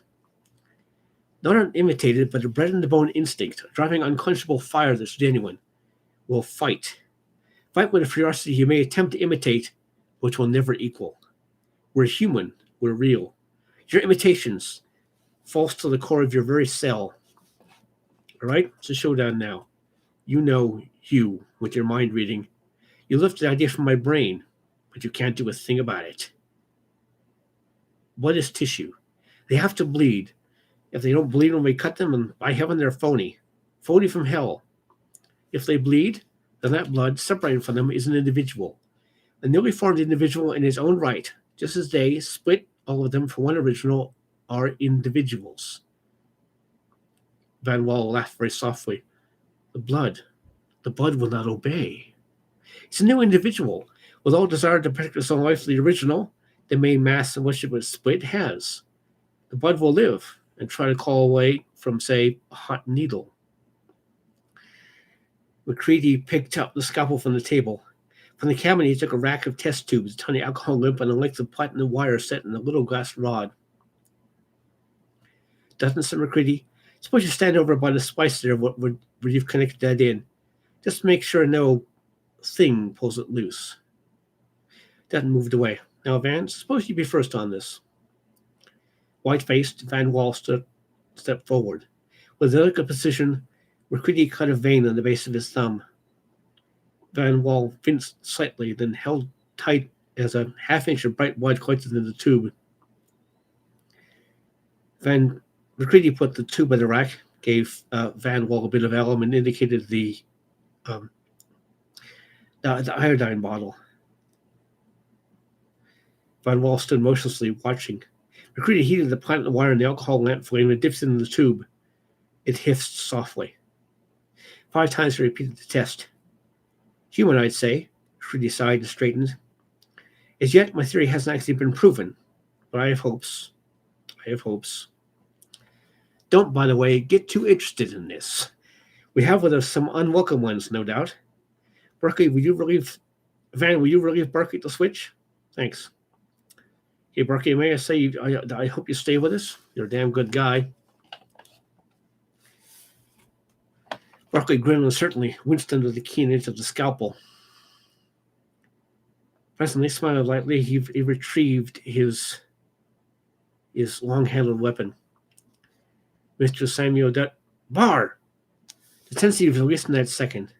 Whatever of hell the monsters may have had within them, the men in that instant matched it. Man had no chance to move his weapons. A score of men poured on the thing that had seen Dutton. It mewed and spat and tried to go fangs. It was 100 broken, torn pieces. Without knives or any weapons save the brute strength given the staff of picked men, the thing was crushed, rent. Slowly they picked themselves up, their eyes smoldering, very quiet on their emotions. Curious wrinkling of their lips betrayed a species of nervousness. Berkey walked over to the electric weapon. Things smoldered and stank. The caustic acid Van Wall dropped on each spill drop of blood gave off tickling, cough-provoking fumes. McCready grinned, his deep-set eyes white and laughing. Maybe, he said softly. I underrated man's abilities when I said that the human could have his ferocity in the eyes of the things we found. Which you could have had to me to treat in a more befitting manner. Something with boiling oil or molten lead in it. Maybe a slow roasting in the power boiler. When I think when a man Dutton was. Never mind. My theory is confirmed by one who knew. Well, Van Wall and Berkeley are proven. I think then I'll try to show you what I already know, that I too am human. McCready swished the scalpel in absolute alcohol, burned off the middle blade, and cut the base of his thumb expertly. 20 seconds later, he looked up from the desk of the waiting men.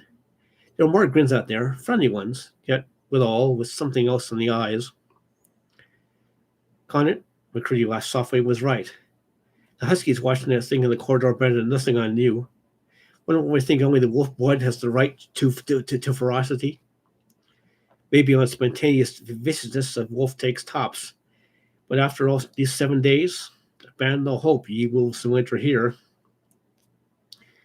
Maybe we can save time. Condit, would you step forward? Again, Barkley was too slow. There were more grins, less tensity still, when Barkley and Van Wall finished their work. Gary spoke in a low, bitter voice. Condit was one of the finest men we had here. 5 minutes ago, I've sworn he was a man. Those Danville things are more an imitation. Gary shuddered and sat back in the bunk. And 30 seconds later, Gary's blood shrank from the hot platinum wire and struggled to escape the tube. Struggled as frankly as a suddenly feral, red-eyed, dissolving imitation of Gary struggled to dodge the snake-tongued weapon Barkley advanced at him, white-faced and sweating. The thing in the test tube screamed with a tiny, tinny voice as McCready dropped it into the glowing coal of the galley stove. Don't worry, folks, we're getting close to the home stretch. Racist asshole he may have been, but this is still a pretty damn good story. Part 12. The last of it, Dr. Carper looked down from his bunk with bloodshot, saddened eyes. 14 of them. Pretty nodded shortly. In some ways, if only we could have permanently prevented their spreading. I'd like to have even the imitations back. When are they taking those things? Copper nodded to the stretcher Barkley and Norris were carrying out.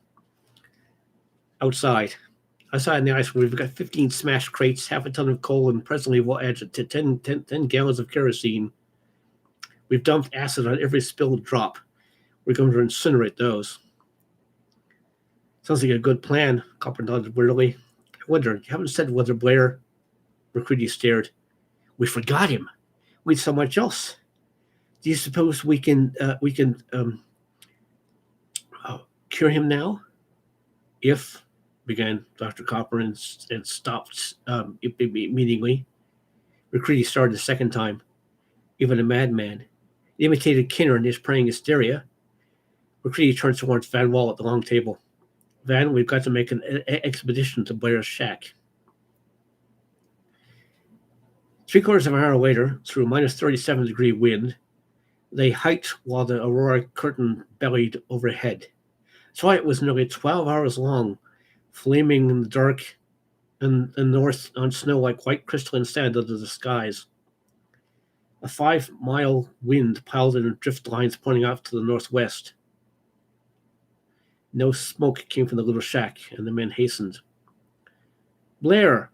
Barkley roared in the wind when he was still 100 yards away. Blair! Shut up, said McCready softly, and hurry. He may be trying a long hike.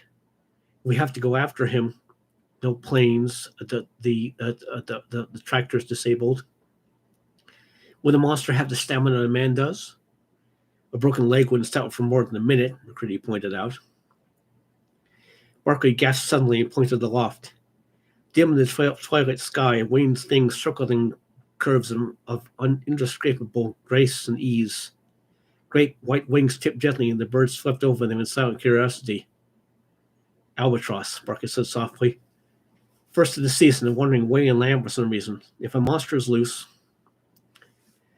Norris bent down on the ice and tore hurriedly at his heavy, windproof clothing. He straightened, his coat flapping open, a grim blue metal weapon in his hand. It roared a challenge to the white silence of Antarctica. The thing in the air screamed hoarsely. Its great wings worked frantically as a dozen feathers floated down from its tail. Norris fired again. The bird was moving swiftly now, but in almost straight line of retreat. Norris hurried after the others. It won't come back, he panted. Barkley cautioned to silence, pointing. A curiously, fiercely blue light beat out from the cracks of the shack's door. Very low, soft humming sounded inside, a low, soft humming and a click and clank of tools. The very sound somehow bearing a message of frantic haste. McCready's face paled. Lord help us if that thing has... He grabbed Barkley's shoulder and made snipping motions with his fingers, pointing towards the lacy control cables that held the door. Barkley drew the wire cutters from his pocket and knew silently at the door. The snap and twang of cut wires made an unbearable racket in the utter quiet of the Antarctic hush. It was only that strange sweetly soft hum from within the shack, and the queer, hectically clipped clicking and rattling of tools to drown their noises. McCready peered through a crack in the door. His breath sucked and husked, and his great fingers clamped cruelly on Brooky's shoulder. The meteorologist backed down. "It isn't," he explained very softly. "Blair. It's kneeling on something on the bunk, something that keeps lifting. Whoever's working on this thing like a knapsack, and it lifts." "All at once," Brooky said grimly. "No. Norris, hang back and get that iron of yours out. It may have weapons." Together, Barker's powerful body and McCready's giant strength struck the door. Inside, the bunk jammed against the door, shrieked madly, and crackled in the kindling. The door flung down for broken hinges, the patched lumber of the doorpost dropping inward. Like a blue rubber ball, a thing bounced up. One of its 4 tentacle-like arms loped out like a striking snake. In a 7-tentacled hand, a 6-inch pencil of winking, shining metal glinted and swung upward to face them. Its thin lips twitched back with snake-like fangs and a grin of hate, red eyes blazing. Norris's revolver thundered in the confined space. The hate-washed face twitched in agony, and the loping tentacle snatched back. The silver thing in its hand smashed over the metal. The 7-tentacled hand became a mass of mangled flesh, oozing green, yellowish ichor. The revolver thundered 3 times more. Dark holes drilled in each of the 3 eyes before Norris hurled the empty weapons against its face. The thing screamed in feral hate, a lashing tentacle wiping at blinded eyes. For a moment it crawled on the floor, savage tentacles lashing out, the body twitching. Then it staggered up again, blinded eyes working, boiling hideously, the crushed flesh slewing away in sodden gobbets. Berkey lurched to his feet and drove forward with an ice axe. The flight of the weighty thing crushed against the side of the head. Again, the unkillable monster went down. The tentacles lashed out, and suddenly Barclay fell to his feet on the grip of a livid rope. The thing dissolved as he held it, a white-hot band that laid in the flesh of his hands like living fire. Frankly, he tore the stuff from him, held his hands where they could not be reached. The blind thing felt and ripped at the tough, heavy, windproof cloth, seeking flesh it could convert. The huge blowtorch McCready had brought coughed solemnly. Abruptly, it rumbled disapproval threateningly. Then it laughed gurglingly and thrust out a blue-white 3-foot tongue. The thing on the floor shrieked, flailed out wildly with tentacles that writhed and withered in the bubbling heat of the blowtorch.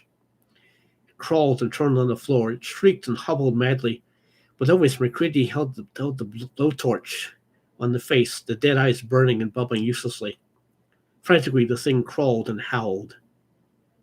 A tentacle sprouted a savage talon and crisped in the flame. Suddenly, McCready moved with a planned, grim campaign.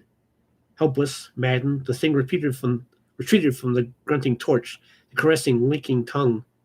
For a moment, it rebelled, sculling in inhuman hatred at a touch of icy snow. Then it fell back before the charred breath of the torch, the stench of its flesh bathing it. Hopelessly, it retreated, on and on crossing Antarctic snow. The bitter wind swept over it, twisting the torch tongue. Vainly it flopped, a trail of icy, stinking smoke bubbling away from it. McCready walked back toward the shack silently. Barkey went up at the door. "No more?" the giant meteorologist asked grimly. Barkey shook his head. "No more." "It didn't split?" "It had other things to think about," McCready assured him. "When I left it, it was a glowing coal. What was it doing?" Norris laughed shortly. "Wise boys we are. Smash magnetoplanes won't work. Rip the boiler tubing out of the tractors. And leave that thing alone for a week in this shack, alone and undisturbed." McCready looked in the shack more carefully.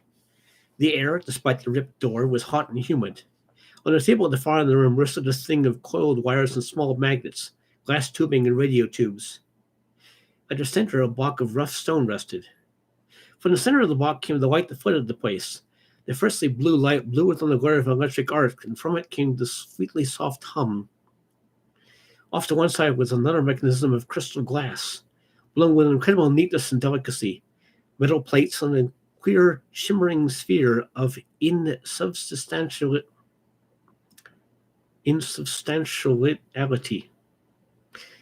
What is that? McCready moved near. Norris grunted. Leave it for investigation.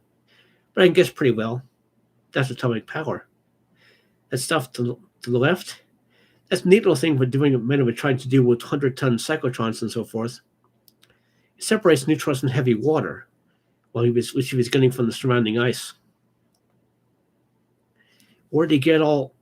of course, the monster could be locked in or out. He spins through the apparatus caches. Could you stay at the apparatus? Lord, what minds that race must have. The shimmering sphere. I think it's a sphere of pure force. Neutrons can pass through any matter. He wanted a supply reservoir of neutrons. Just protect neutrons against silica, calcium, beryllium, almost anything. The atomic energy is released. That thing's the atomic generator. McCready plucked his thermometer from his coat. It's 120 degrees in here despite the open door. Our clothes have kept the heat out to an extent, but I'm sweating now. Norris nodded.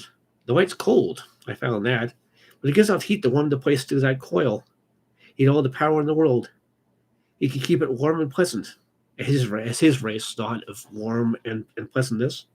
Do you notice the light, the color of it? McCready nodded. Beyond the stars was the answer. From beyond the stars. From hotter planet that circled a bright bluer sun they came. McCready glanced at the door towards the blasted, smoke-strained tail that flopped and wandered widely across the drift. There won't be any more coming, I guess. Sure accident on here, and that was 20 million years ago. What did you do all that for? Yeah, he nodded toward the apparatus.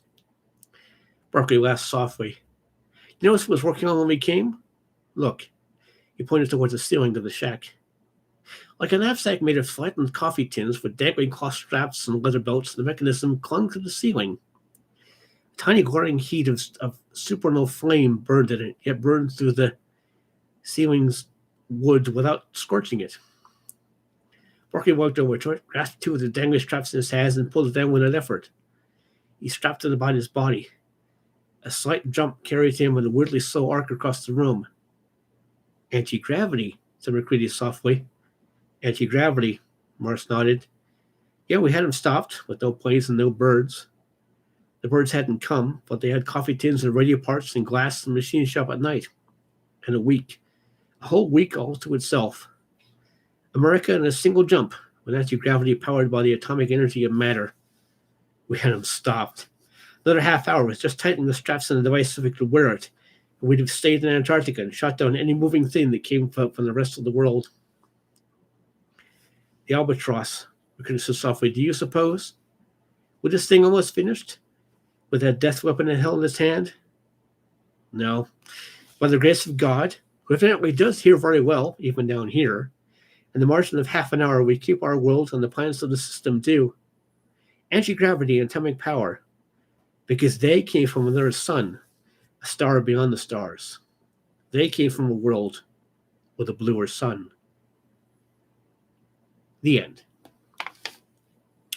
And that was certainly something, wasn't it? Took a bit longer than I was expecting, but still 2 hours isn't too bad. I hope you folks have enjoyed this little experiment. Be sure to let me know in the comments if you liked it, if you'd like me to do more, preferably with some somewhat shorter stories. So until we meet again, I hope you will enjoy the videos and the considerably shorter pre-made stories that I've got coming up for you. And till next time, I shall bid you adieu.